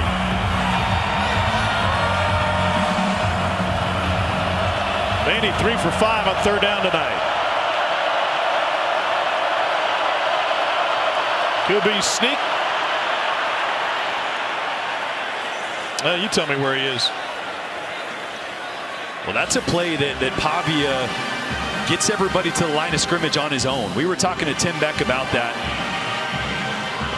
They tried to sub there because Beck was probably making a call. Pavia got everybody to the line, said, I'm just going to sneak this one. Yep.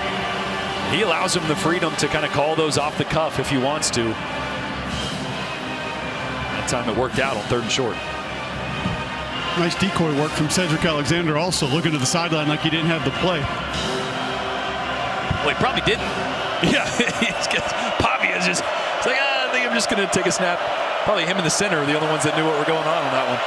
Extra tight end is Bryson Coleman. Alexander bounces it to the outside. He is in. Touchdown, Vanderbilt. 5-yard touchdown plunge to cap an 11-play, 75-yard drive.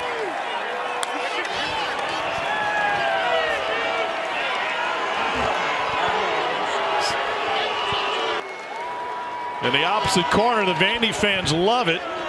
Different feeling, the Tennessee student section. Yeah, watch Turrentine here. He's going to get his eyes caught inside. He's got to play contain. So he's got to set the edge there. Gets lost a little bit looking front side. So out of position when Cedric Alexander cut that one back.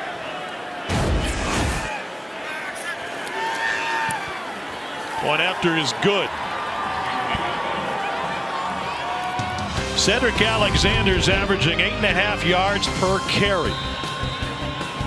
Carries this one into the end zone for the 2nd lead of the night for Vanderbilt.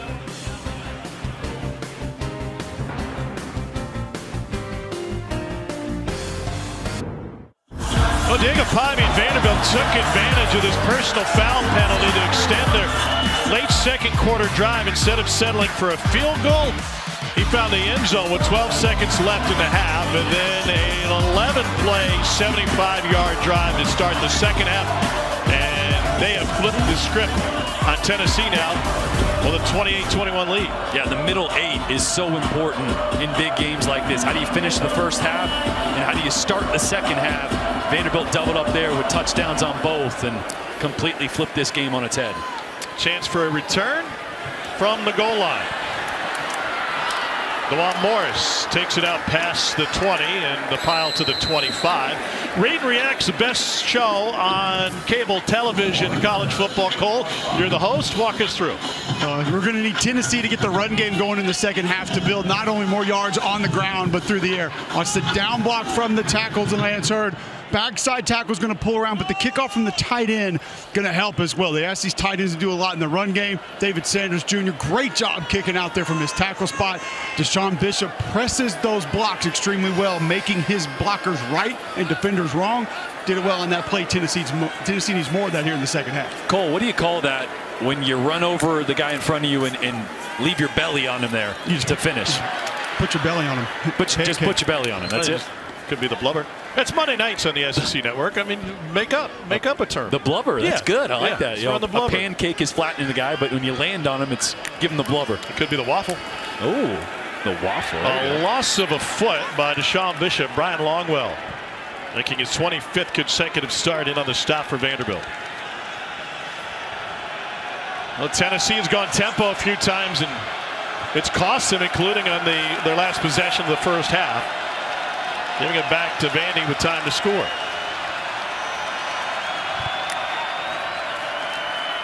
Joey Aguilar. Incomplete. That's on the same page. That's the second time he's thrown what it looks like he was thinking is going to be a comeback, where the receiver presses up 12 to 15 yards and breaks outside to the sideline. And each time it was Chris Brazzell, one time it was Mike Matthews, another broke inside. Almost like a deeper hook route. So it's interesting why those guys are on different pages there. He's talking to Josh Heupel on the sideline trying to figure that out. That's twice now he's missed badly on a miscommunication.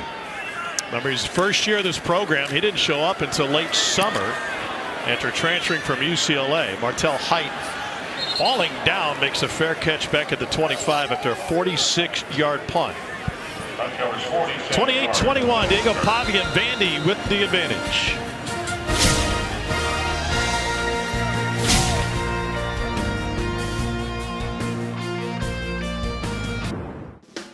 From Elvis to Dolly, blues to country, and Nashville hot chicken to sauce-drenched ribs on the Tennessee River. From the mighty Mississippi to Music City to the misty Smoky Mountains. Tennessee isn't just a state, it's a state of mind. And his rivalry game to close the regular season, two programs who have lived on different continents in college football history. 22 10-win seasons for Tennessee, none for Vanderbilt. Vandy's been to 10 bowl games in school history, only won 5, and Tennessee's already won 31. It's wild. This is as real of a rivalry feel as I think this matchup has ever had. Even when I was here, like, Tennessee was whooping our butt every year, so it didn't feel like a rivalry until 2011, we had an overtime game, and there goes Pavia. Pavia after the pump fake and another cutback. Diego Pavia looking for his Heisman moment. And he takes it all the way down to the 35 on a 41-yard scramble.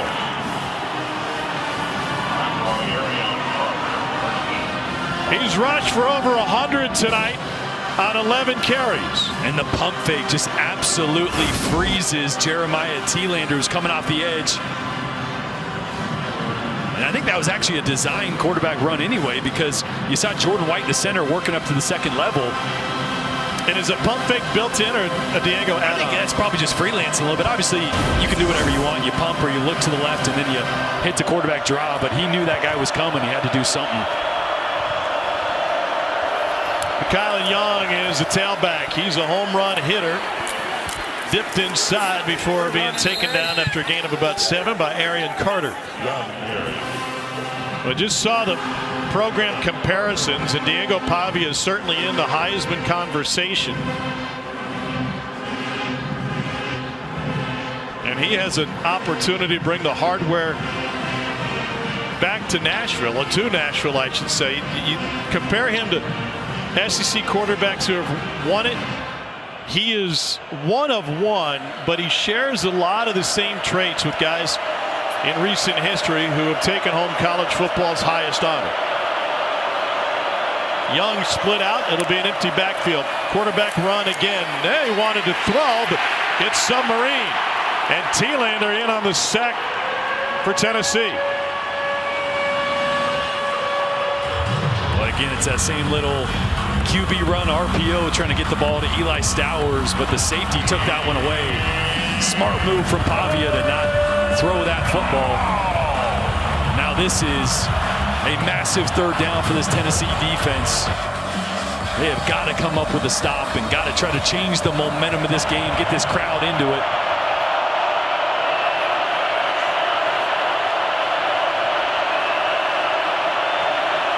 Third and 6 for Pavia. 4-man rush. There's a hole. He finds it, and Pavia scrambles for another first down. 15-yard pickup on third down. Boy, watch the lane open up here as you got a blitzing linebacker to this side. It's a great block as well by Jordan White, the center, just throwing the defender down. And there's just, again, you have to rush to contain Pavia, not rush to try to sack him. And I feel like when you simulate pressure and an end drops off with his back to the line of scrimmage, that's a free play for Diego Pavia. Yeah, at this point, you got to spy Pavia. He's just hurting you so much with his legs right now. They fake the sweep. He goes straight ahead. Caleb Herring with the stop. Well, let's break it down. SEC Heisman quarterback traits. Nobody could argue with the heart that Tim Tebow played with. And Diego Pavia brings that same sort of passion. And oh yeah, the swagger of Burrow. He's got it all in the moxie Manziel. Guy whose highlights Diego Pavia used to watch on his way to the game, but now, as Cole reported, he's watching his own highlights on the bus in.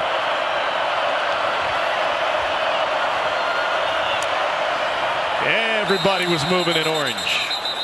Did Vandy move first? Flags on the field.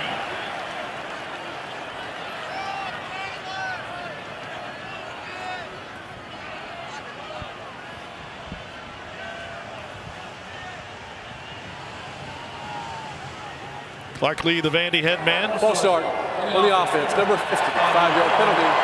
Second down. Yeah, you mentioned the Heisman conversation for Pavia. It's really what he's done lately. Last 3 games, he's been on a heater. It didn't start that way, though. First 4 SEC games, it was just kind of ho-hum. Yeah. Right? I mean, they got by in a couple of those games, but the offensive explosion wasn't really there, and I think that's what Heisman voters will kind of take into account as they look at other guys that sustains that high level of play wire to wire, but it's still wide open right now. Nobody's grabbed it, and Pavia's got an opportunity to make a Heisman moment here on the road against a top 20 Tennessee team. Play clock getting late. Pavia with an option look. Is bottled up and taken down. No gain.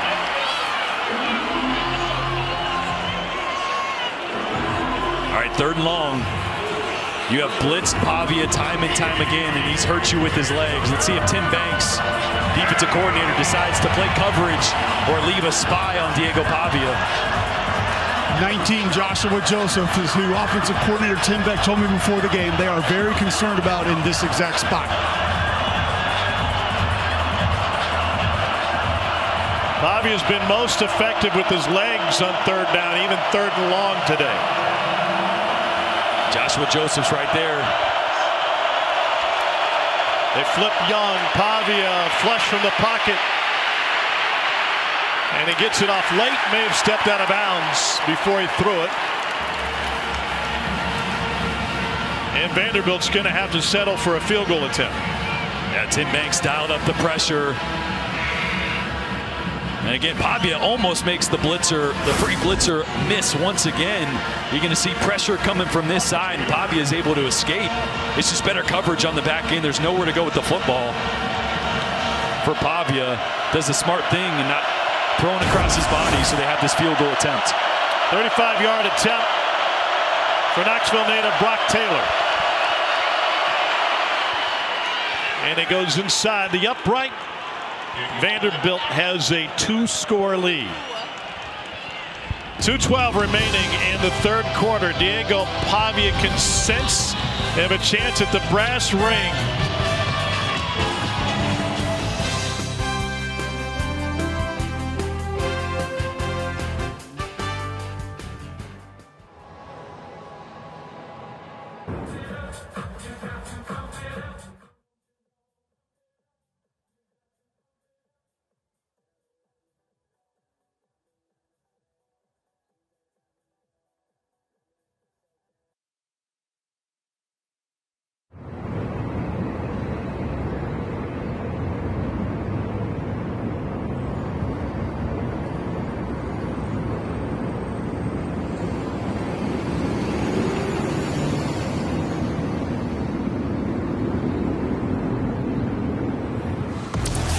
Swipe for news and highlights. Now available on the ESPN app. Welcome back to Knoxville. You're watching Fairfield by Marriott Rivalry Week. And Vanderbilt trying to end a 6-game Tennessee win streak in this in-state rivalry that has been dominated by the Volunteers. They'll return. Coming up on ABC at 7:30 Eastern. Recap the night with the 90th Iron Bowl. Tide look to cement their playoff hopes. It's also available on the ESPN app. It's been 2,191 days since Auburn last beat Alabama. Just want to throw that in for Cole. Well, here's what's at play for the bubble teams. You really want to get into this slot, right? Because the ACC champs are probably going to be 11. The group of 5 is going to be 12. Oklahoma, if they go down, that would help out a lot. Miami 1. Let me get that out of the way for you. Here's Ethan Davis on the catch and a 9-yard gain. As we kind of figure out Vanderbilt's chances if they do hold on here late in the third quarter to win this one, I think the caveat is with Texas winning, would the committee jump them ahead of Vanderbilt? Obviously, they have the head-to-head. They have one more loss, but a much better resume as far as their wins. And especially the victory last night to hand A&M its first loss of the season. But Oklahoma losing, Alabama, if they lost to Auburn, would be massive for Vandy as well in their chances. Think about that Alabama-Auburn game. Alabama has to play their rival. If they win, they're in the SEC championship. If they lose, they're out of the college football playoff. This is the SEC. It's the deepest, best conference in America, and you're either out of the playoffs or you're playing for the championship. Well, they're doing it against an Auburn team that's playing with an interim head coach, batted and intercepted. Or pardon me, incomplete. Wow. I had my mind on Cole. Cole, what do you think of the Iron Bowl tonight? I think Auburn's defense can keep them in the game. Alabama has had some protection issues at times, haven't been consistent rushing the football. I just don't know what to expect from Ashton Daniels.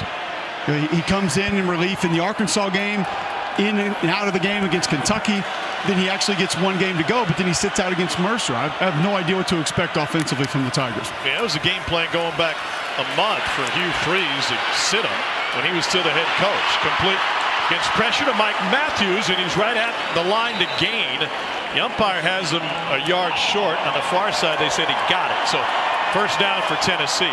Could also see Deuce Knight off the bench as a quarterback for Auburn, talented freshman. That was unbelievable composure from Joey Aguilar there. Sidestepped the free blitzer. And a jump cut for Deshaun Bishop to pick up a couple. Here's the last play. Watch his body language here. He's going to have a free blitzer coming from this side, and he's just going to step up, shake off a little contact, keep his eyes downfield, and rip that one over the middle to Mike Matthews. This feels like a must-have-it possession for Tennessee, down 31-21.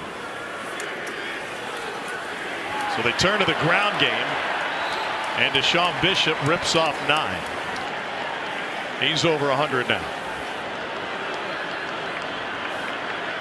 Trying to get a snap off before the quarter ends, it looks like. And they go with the sneak, and Aguilar is able to pick it up. That will send us to the fourth quarter at Neyland Stadium in Knoxville, Tennessee. The 119th meeting between these in-state rivals. 1 quarter to play. Everything on the line for Diego Pavia, his mom, and his Vanderbilt program. They've got a 10-point lead.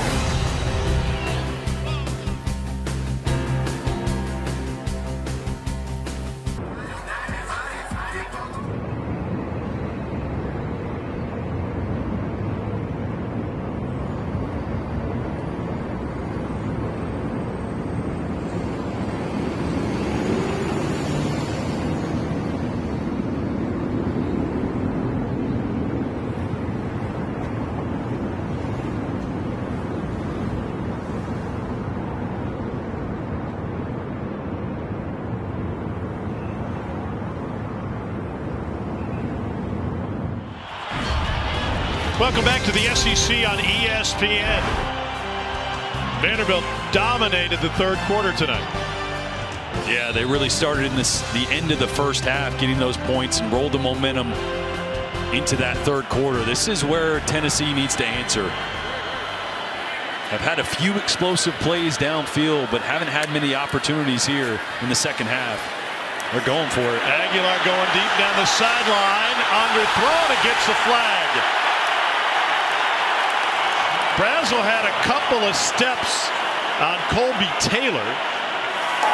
Pass interference on the defense, number 3. 15-yard penalty from the previous spot, automatic first down. Remember, Taylor got beat by Brazel on his touchdown earlier in the game.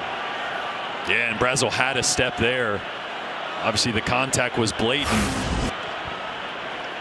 But watch why Joey left this one short. The pocket gets completely put into his lap. He's not really able to step into that as Langston Patterson applied the pressure kind of off his back foot, so didn't get everything into it. And Colby Taylor was not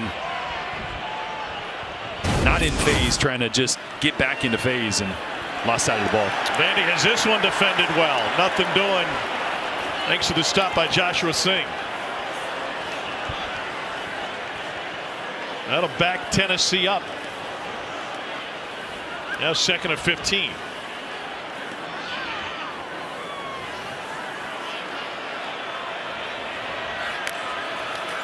Pressure again coming. Aguilar hit as he throws. It's still complete. Right at the first down marker.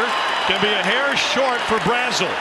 And that'll set up 3rd and 1. Brian Longwell came up the middle and absolutely laid a lick at Joey Aguilar. Yeah, that is a big-time throw. Aguilar took a massive hit. Deshaun Bishop tried to block. Patterson unable to. Still right on the money. 3rd and 1. Aguilar tries to keep it, and he does. It's a Tennessee first down. He olayed Randon Fontenette, left him in the backfield.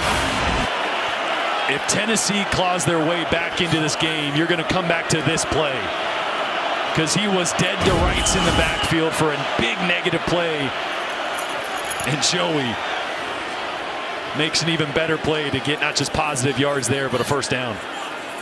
He guessed wrong there. I mean, he was trying to slow play the pull and just guessed wrong, but made it right. Now the 12th play of the drive. It's all Aguilar. Popped at the 10. Colby Taylor. A few extra words after the big hit. But Aguilar is trying to will this Tennessee team back into the game, down 10. 2nd and 4. Aguilar again dumps it off. And a huge open field tackle on Brazel made by Colby Taylor. And the Vandy corners now playing with a lot of emotion. That was a heck of a play by Taylor. He comes from the opposite side of the field, trailing Brazel. Great open field tackle. This is good. Slow this down. I mean, Aguilar just had a couple runs. They rolled him out there. He's been under pressure. Took a big hit in the pocket. He needs a second to catch his breath here for a big 3rd and 3. He ran for the last one. Matthews matched up with Taylor, bottom of the formation. Going to get man coverage. To throw. To Matthews, and in and out of the hands.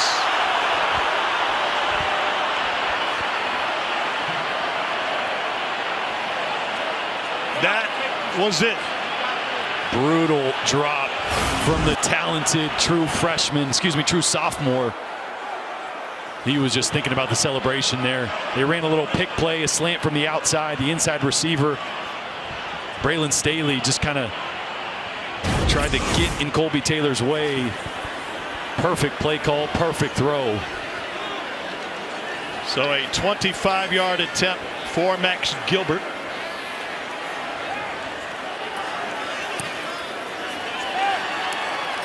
And it's good. 12:32 remaining in regulation. We got a touchdown game. Clark Lee's team trying to hold on the road.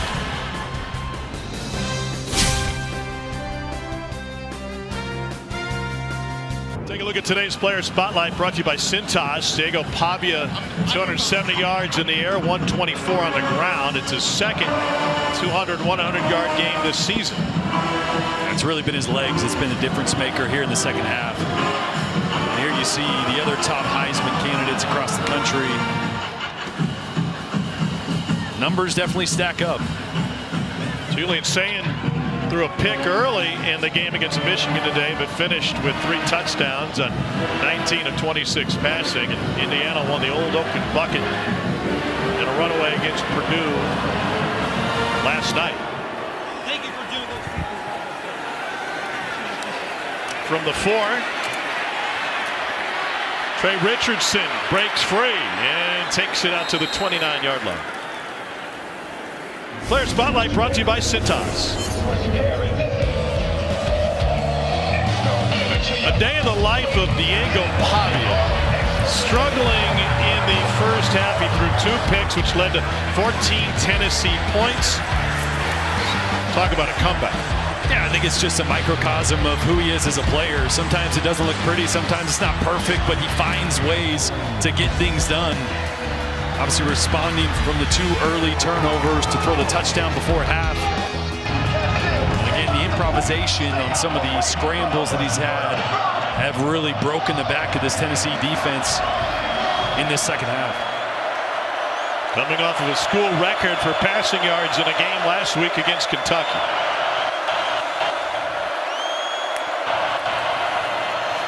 Pavia steps up. It's tipped. That's a backwards pass, and it gets out of bounds before anybody could find it. Joshua Joseph. Diego Pavia is off the charts in all of the analytics. The only places where it comes up red because of his size and probably style of play. He gets a lot of passes batted at the line. Yeah, definitely. And because of plays like that where he probably shouldn't even attempted to throw that with all of the traffic around him. And it did look like that ball initially was going forward and then deflected backwards. And I think they're going to take another look at this one. It's a great look here. See, it's going to go forward first. Previous plays under video review. The ruling on the field was a backwards pass out of bounds at the 20-yard line. Well, that would be a 10-yard difference if it is indeed an incomplete pass instead of a backwards pass.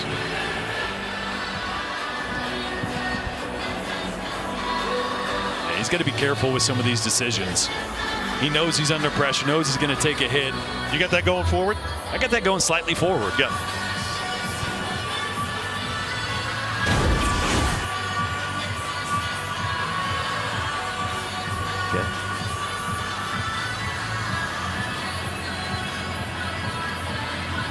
Got Jerry McGinn on with us to help us through our rules official. Jerry, how do you see that play?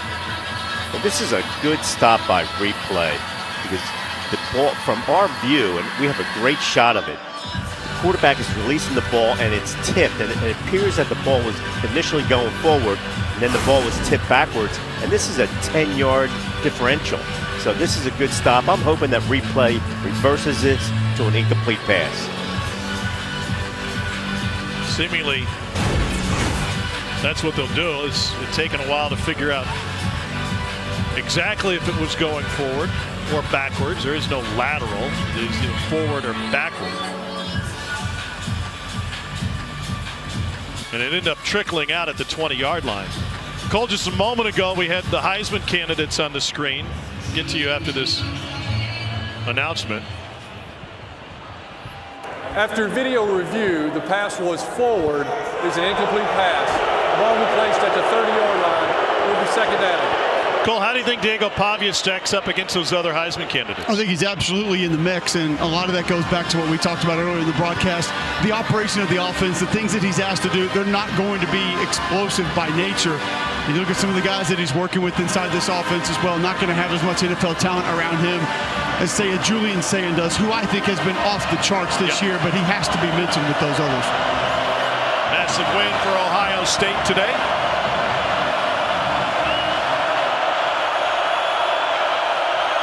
So after the review, 2nd and 10.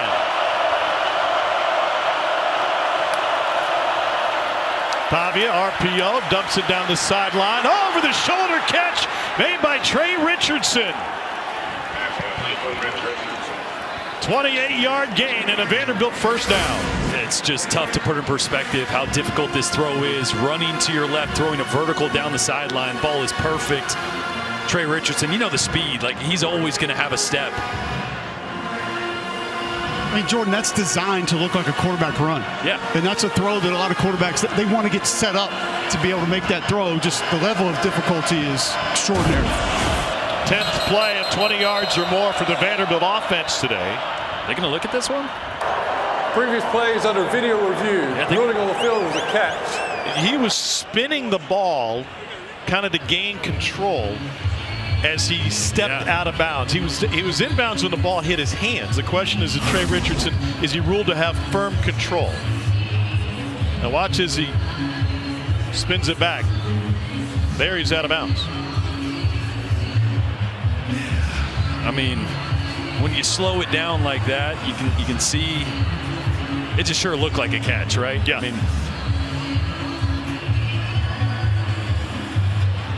so did he have it secure before the right foot came down?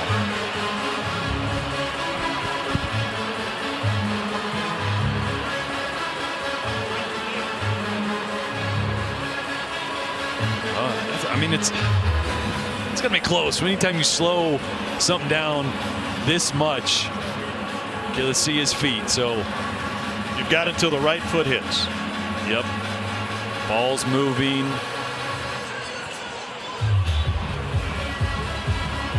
I don't know.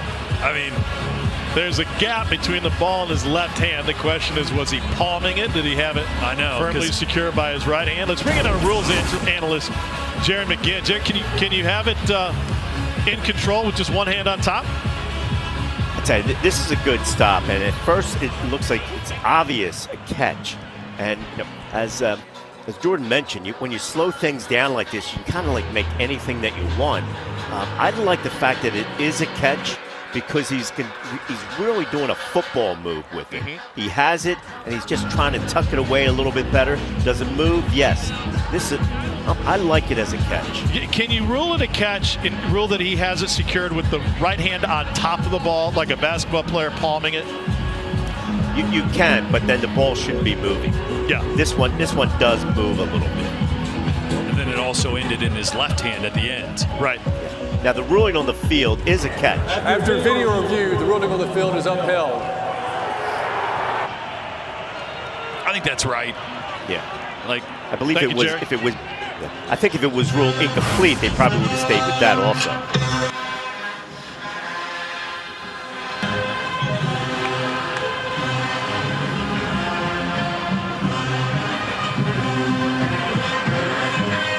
So Vanderbilt will have a first down in Tennessee territory at the 42-yard line. Diego Pavia is thrown for 235 and a touchdown. 2 interceptions in the first half led to 14 points for Tennessee. A pump fake and a run. And Pavia bottled up and got some friendly pushing and shoving on the interior. That's a play Tim Beck said they had to get to this offseason, and they get to it in a lot of different ways. Quarterback counter there, but they can run it with their backs, 2 tight ends. They go 5 wide with an empty backfield here.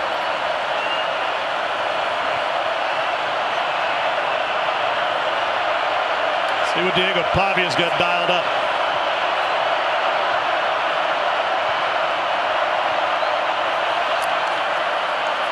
Pavia fires complete for a gain of 3 to Eli Stowers. Pardon me, gain of 4. Jalen McMurray with the stop for Tennessee. Big third down.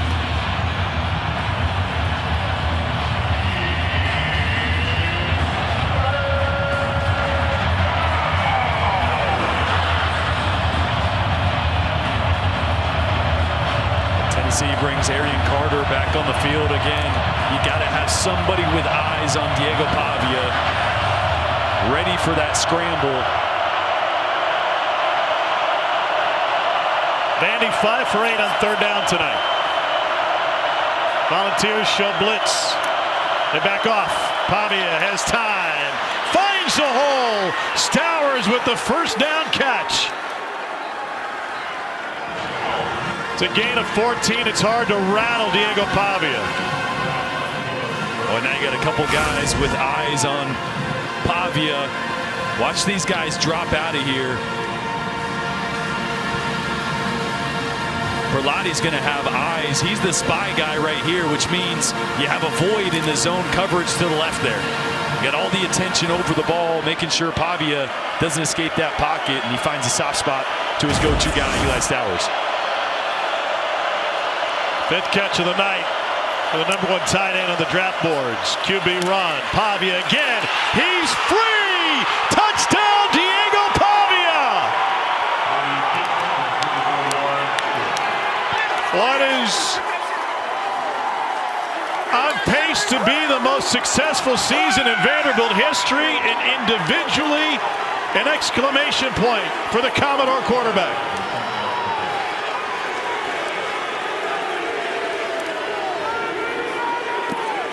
And then he choreographed the pose.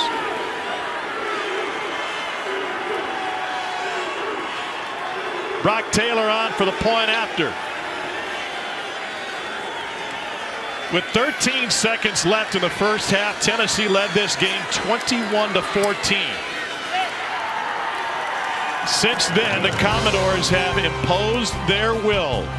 Their spark plug quarterback, Diego Pavia, has Vandy on the doorstep of a school record 10th win and perhaps a berth in the college football playoff.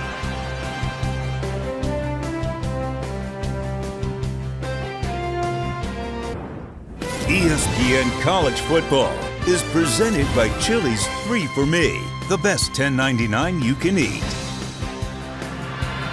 Diego Pavia and Vanderbilt striking a pose. It's a 2-touchdown lead for the Commodores. Break down this last play. Yeah, watch this block by McKylan Young. 200 pounds on Arian Carter's 235. They're going to meet in the hole, but it's a little subtlety to what Pavia does as he hesitates right here. He's going to get Farouk to jump inside of this block, and that sets up the massive hole.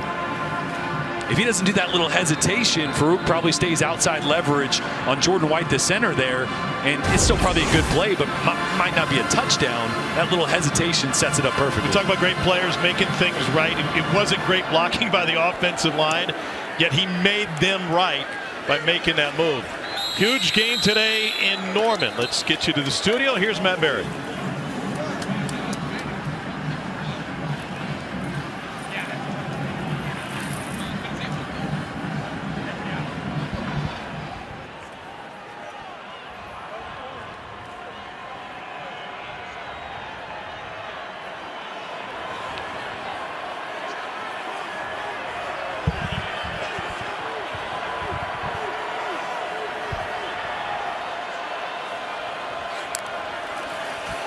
Do you have a camera on you today? Broken up on the perimeter. And Martell Height tried to take it to the checkerboard. I wish I had lettuce like that guy. I'm jealous. That is nice. By the way, LSU just moments ago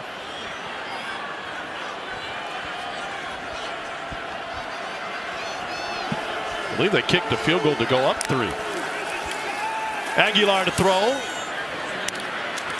Catch made by Brazel on one knee. But if LSU wasn't the talk of college football already with the Lane Kiffin sweepstakes, now they have a chance to create chaos in Norman.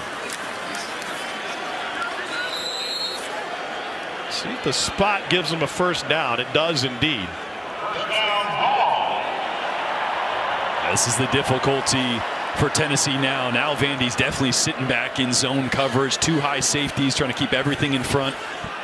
They're going to let you take those hitches to the outside. Aguilar's got time. Ducked under one rusher. And then dumps it off incomplete. Trying to find a Sean Bishop. 8:01 remaining. The field is an incomplete pass. And again, looking downfield for Chris Brazel. Just really good coverage on the back end. Nowhere to go with the ball. Steve Gregory has called a great game. He's mixed some of those walk-up, cover zero pressures with deep 2 safety looks at times. Giving up a couple explosives, but pretty good job, especially here in the second half. Little low. but ruled a catch and a first down for Jackson, and now set incomplete. Yeah, that one was tipped at the line of scrimmage. Took the back judge to come in and clean it up. Ooh, I don't know. That's a catch. That's a catch, yeah. That was, you could see the spin of the ball there. That one got tipped by one or two guys at the line of scrimmage. We'll take a look. Previous play is under video review. The ruling on the field was the pass was incomplete. Well, they're getting their money's worth out of the camera down there on the sideline. Yeah. Yeah, I think so. On the DV Sport monitor there.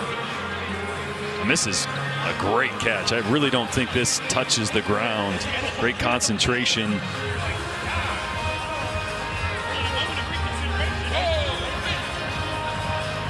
Because again, he doesn't have control. So if any part of it touches a blade of grass there, then it assisted in some way to that catch. I just feel like there's a little space there. I'm not sure they're going to be able to overturn this one. Oh, that's a great shot. You see, you can still see the orange cleat, so you know there's space under that ball. It's not touching the grass. That's a catch.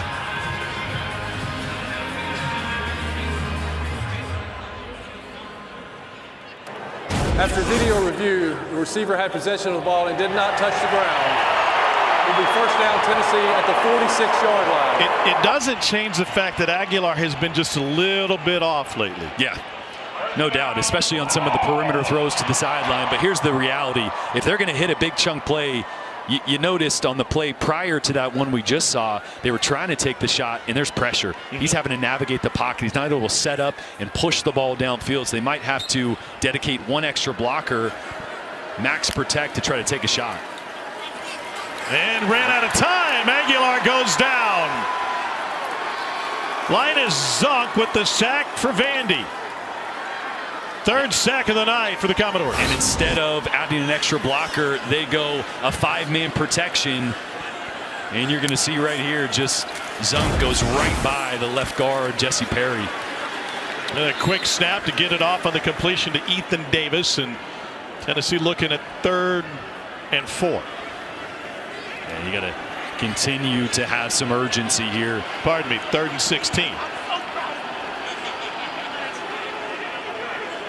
2 touchdowns down. You're going to be inside 7 minutes here in a second. A lot of clock just ticking right now. 4-man rush again. Aguilar. Incomplete. Jarred loose. Huge hit by Randon Fontenette. And it leaves Tennessee with 4th and 14 with 6:49 to play. And the offense is going to stay on the field. Wow, what a hit. I mean, that was a perfect ball to Brain, the tight end. And Randon Fontenette was able to put his shoulder pad right on the football. And this is do or die here for Tennessee. They're 11 of 13 on 4th down this season. Vandy sends the house. Aguilar delivers well short of the sticks to midfield to Chris Brazel. What impact did the pressure have on Aguilar? Well, it sped everything up. He's not feeling like he has time, because if he has time, because of the blitz, if he has time, he can work backside. Instead, he's throwing a route that's short of the sticks anyway. Watch Braylon Staley on the backside on a dig route after this clear out is going to come open. If he has time, he's able to work back there. That's a wide open receiver. Instead, the pressure got to him, and Vandy holds tough.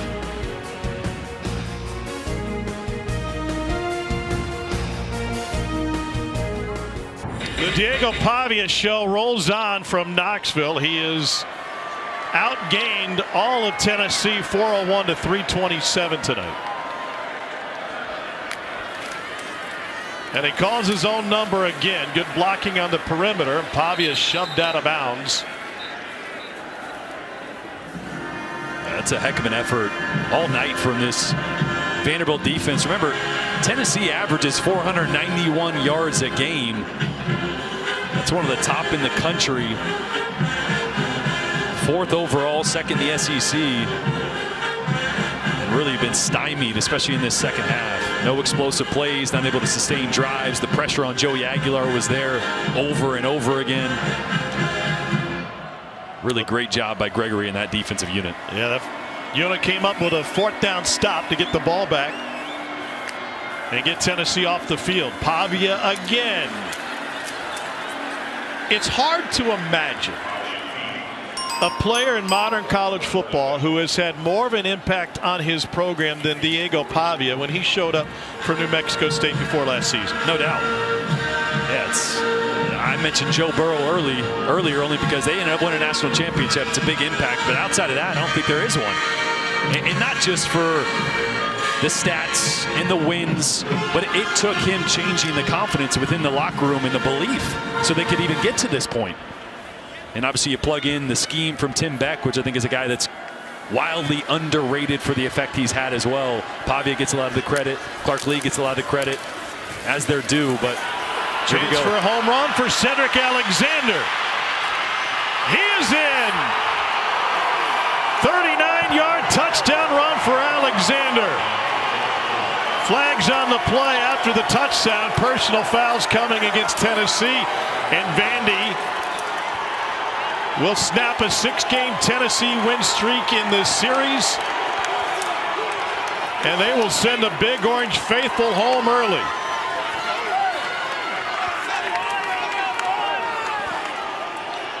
That's just what it looks like when you break the spirit of a team. You can tell the frustrations boiled over there after that play from the Tennessee defense.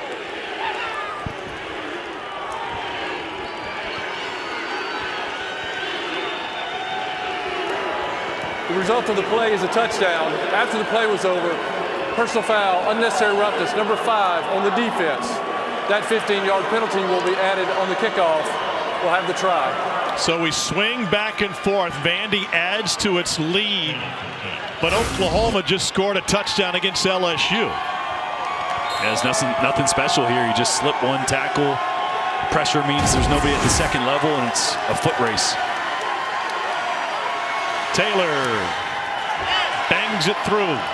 45-24 the lead. Now a quick word from Cheez-It. Okay, Cheese. 50-yarder for the win. You thinking what I'm thinking? Ice the kicker. Something better. Terry. Did you just get hired? Dude entered the portal and came out a legend. Want it, need it, Cheez-It. 21-point lead for Vandy. 5:10 to play. Cedric Alexander's got 3 touchdowns, and he's averaging 11.5 yards a carry. Is that good? Not bad. An indication of how physical Vanderbilt is and how skilled Vanderbilt is, and that is in direct relation to what they have been in years prior. Yeah, and what Clark Lee was able to do, rebuilding this team on the offensive front, on the defensive front. They're built like an SEC team on the trenches, which I don't think you've always been able to say about Vanderbilt. And what a way to follow up. Not just the talk. I mean, why are you laughing? They're having a terrible No, I wasn't laughing. I feel for her. What? That was mean. No, I wouldn't. She's sad. It was an ugly cry. You know, she's not gonna love that looking back at it either. No, probably not. But it'll be on her Instagram before the end of the night. Yeah. I was gonna say, what a way to follow up. Not just the talk and the confidence that this Vanderbilt program has not been shy about putting out in the media, but for Clark Lee signing a new 6-year deal and then backing it up, getting this team to 10 wins for the first time in school history. If they hold on here, obviously with 5 minutes left, it looks like that. Plenty of drama. Check in on outside of here. Here's Matt Berry.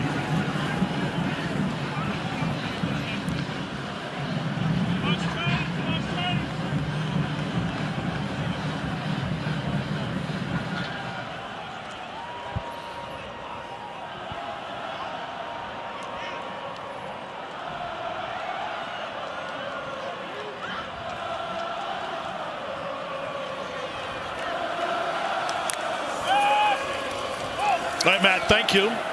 Joey Aguilar going back to work. Fits one in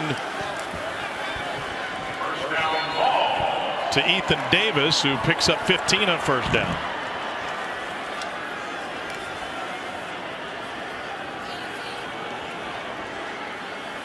Last ditch effort for Tennessee in its high-powered offense.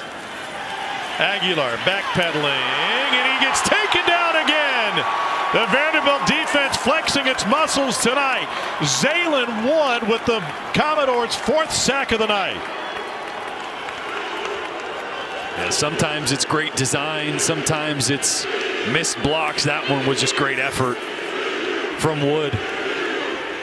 Fighting through a block, not giving up.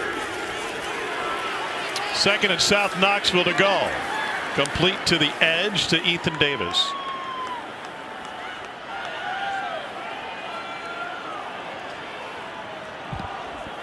You played your college ball at Vanderbilt. What's it like seeing the program where it is right now? It's wild. It's wild to think just the historic nature of what they're doing. When you think about a program that's played football, as Tennessee gets a nice pickup here for a first down. A program that's played football since 1890 and never had a 10-win season. You're talking about things that haven't been done in multi-generations. They're described by one account in regard to the Tennessee Vandy series history, especially after General Neyland took over. Vanderbilt players are described as mostly gentlemen and good losers. Yeah, it's not what you want to be known for as a football player. This will be their first ever win in Neyland against a ranked Tennessee team. Blitz coming. They sent the house. Aguilar wanted to go deep as receiver slipped. And Matthews thought he was shoved to the ground. May have missed this one. And Martell Height, that's usually can't do that. Usually can't throw a receiver down. They're down 2. We've got one smile in the group. Corner blitz. Complete for the first down. Chris Brazel the second. Well, an interesting scenario for Tennessee going into the postseason, and a bowl berth awaiting them. Destination TBD will be the status of court case to try and get Joey Aguilar and others another season due to his year in junior college ball. And we're talking with Josh Heupel yesterday, the difficulty in going through 4 different starting quarterbacks over 4 years. And he said the difference between having a returning quarterback is the difference between in that one play that takes to win a game against a big time opponent. That one play where the game shifts. A veteran makes it. A new guy has to learn from it. Flag on the play in the backfield. And again, a veteran maybe recognizes a look on game day that you hadn't seen in practice and knows how to adjust in real time because the greater body of work. It's really tough for a program to just hit the reset button from the most important position on the field every offseason. So obviously Joey Aguilar, because of the Diego Pavia lawsuit. Number 53, 10-yard penalty from the previous spot. Replay, second down. A potential opportunity to have another year at Tennessee. He is 24 years old. He will have an opportunity at the next level, whatever that looks like. I don't know if that means a draft pick or getting in a camp. Let me ask you this. Where do you get paid more? Well, you're going to get paid more in college these days. So Tim Corbin, 2-time national champion, hanging out with Diego Pavia. Tim Corbin is a huge Diego Pavia fan. I talked to him on the field before the game today. Pavia last year would pop into the Vandy baseball stadium to ask the head coach leadership questions. And there's no better face for the Vanderbilt athletic department and maybe the entire school than Tim Corbin, who runs his program to high standards. And 2 minutes. He and his wife Maggie are huge Pavia fans. And Diego Pavia will take Vandy to a place it's never been. 2 minutes away from a 10-win season.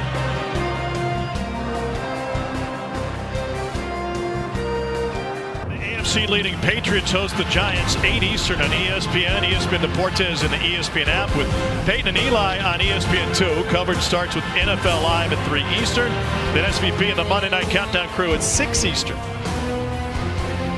Peyton was here in Knoxville on Monday to do his show from the football facility. Pressure coming up the middle. Aguilar off his back foot, and Davis can't haul it in. Covered on the back end by Marlon Sewell. Boy, how about Vanderbilt not backing down with the pressure? You're saying if you're going to complete a pass, you're going to do it falling away with 2 or 3 defenders in your face. It's been a tough night for Joey Aguilar in the pocket. Hasn't had the ability to stand in there and step into a throw for a while. Yeah.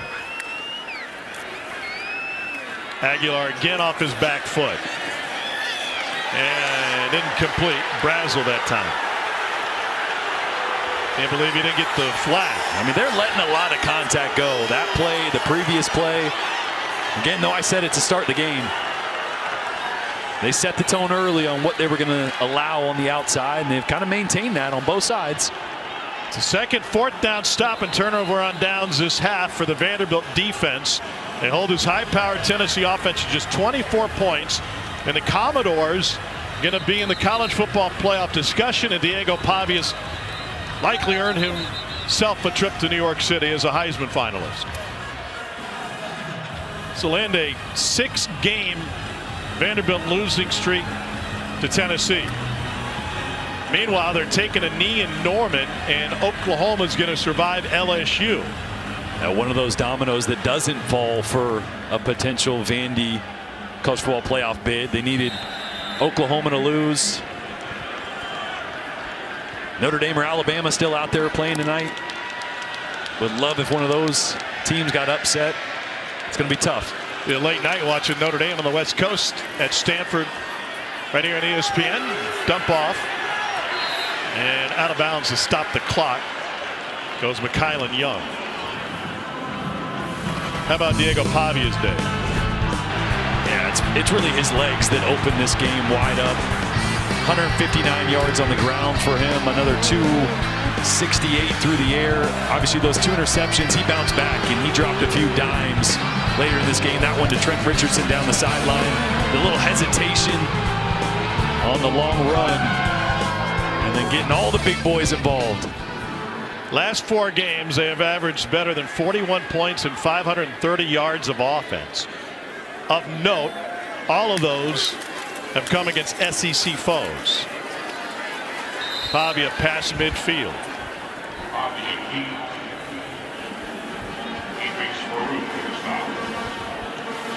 So, you know what the odds makers say, that odds are slim that Vanderbilt can leapfrog enough of those bubble teams get an at-large berth to the college football playoff. I feel like style points were going to come into play tonight. And you look at how Vandy dominated the second half. You're going to win this thing by 3 touchdowns. That's a lot of style for Clark Lee. Yeah, 45-24, 577 total yards of offense. And also they held Tennessee to just 382 yards of offense, over 100 below their yearly average. It's a pretty dominating performance in one of the more difficult places to play in college football. This will be Vandy's first ever win in Neyland Stadium against a ranked Tennessee team. The first time they met as top 25 opponents. Clark Lee's contract extension looks like money well spent. Vanderbilt, for the first time in program history, will move to 10 wins on the season. And now the Commodores await their postseason fate, with the conference championships set for next weekend. Here's Young. And he stays in bounds, and that will do it. Vanderbilt goes to 10-2 on the season, and the Commodores, behind Diego Pavia and head coach Clark Lee, joined at the hip for the most successful season in Vandy football history. And still at least 1 game to go. A convincing victory on the road against the rivals. Pavia Mafia having a night, at least the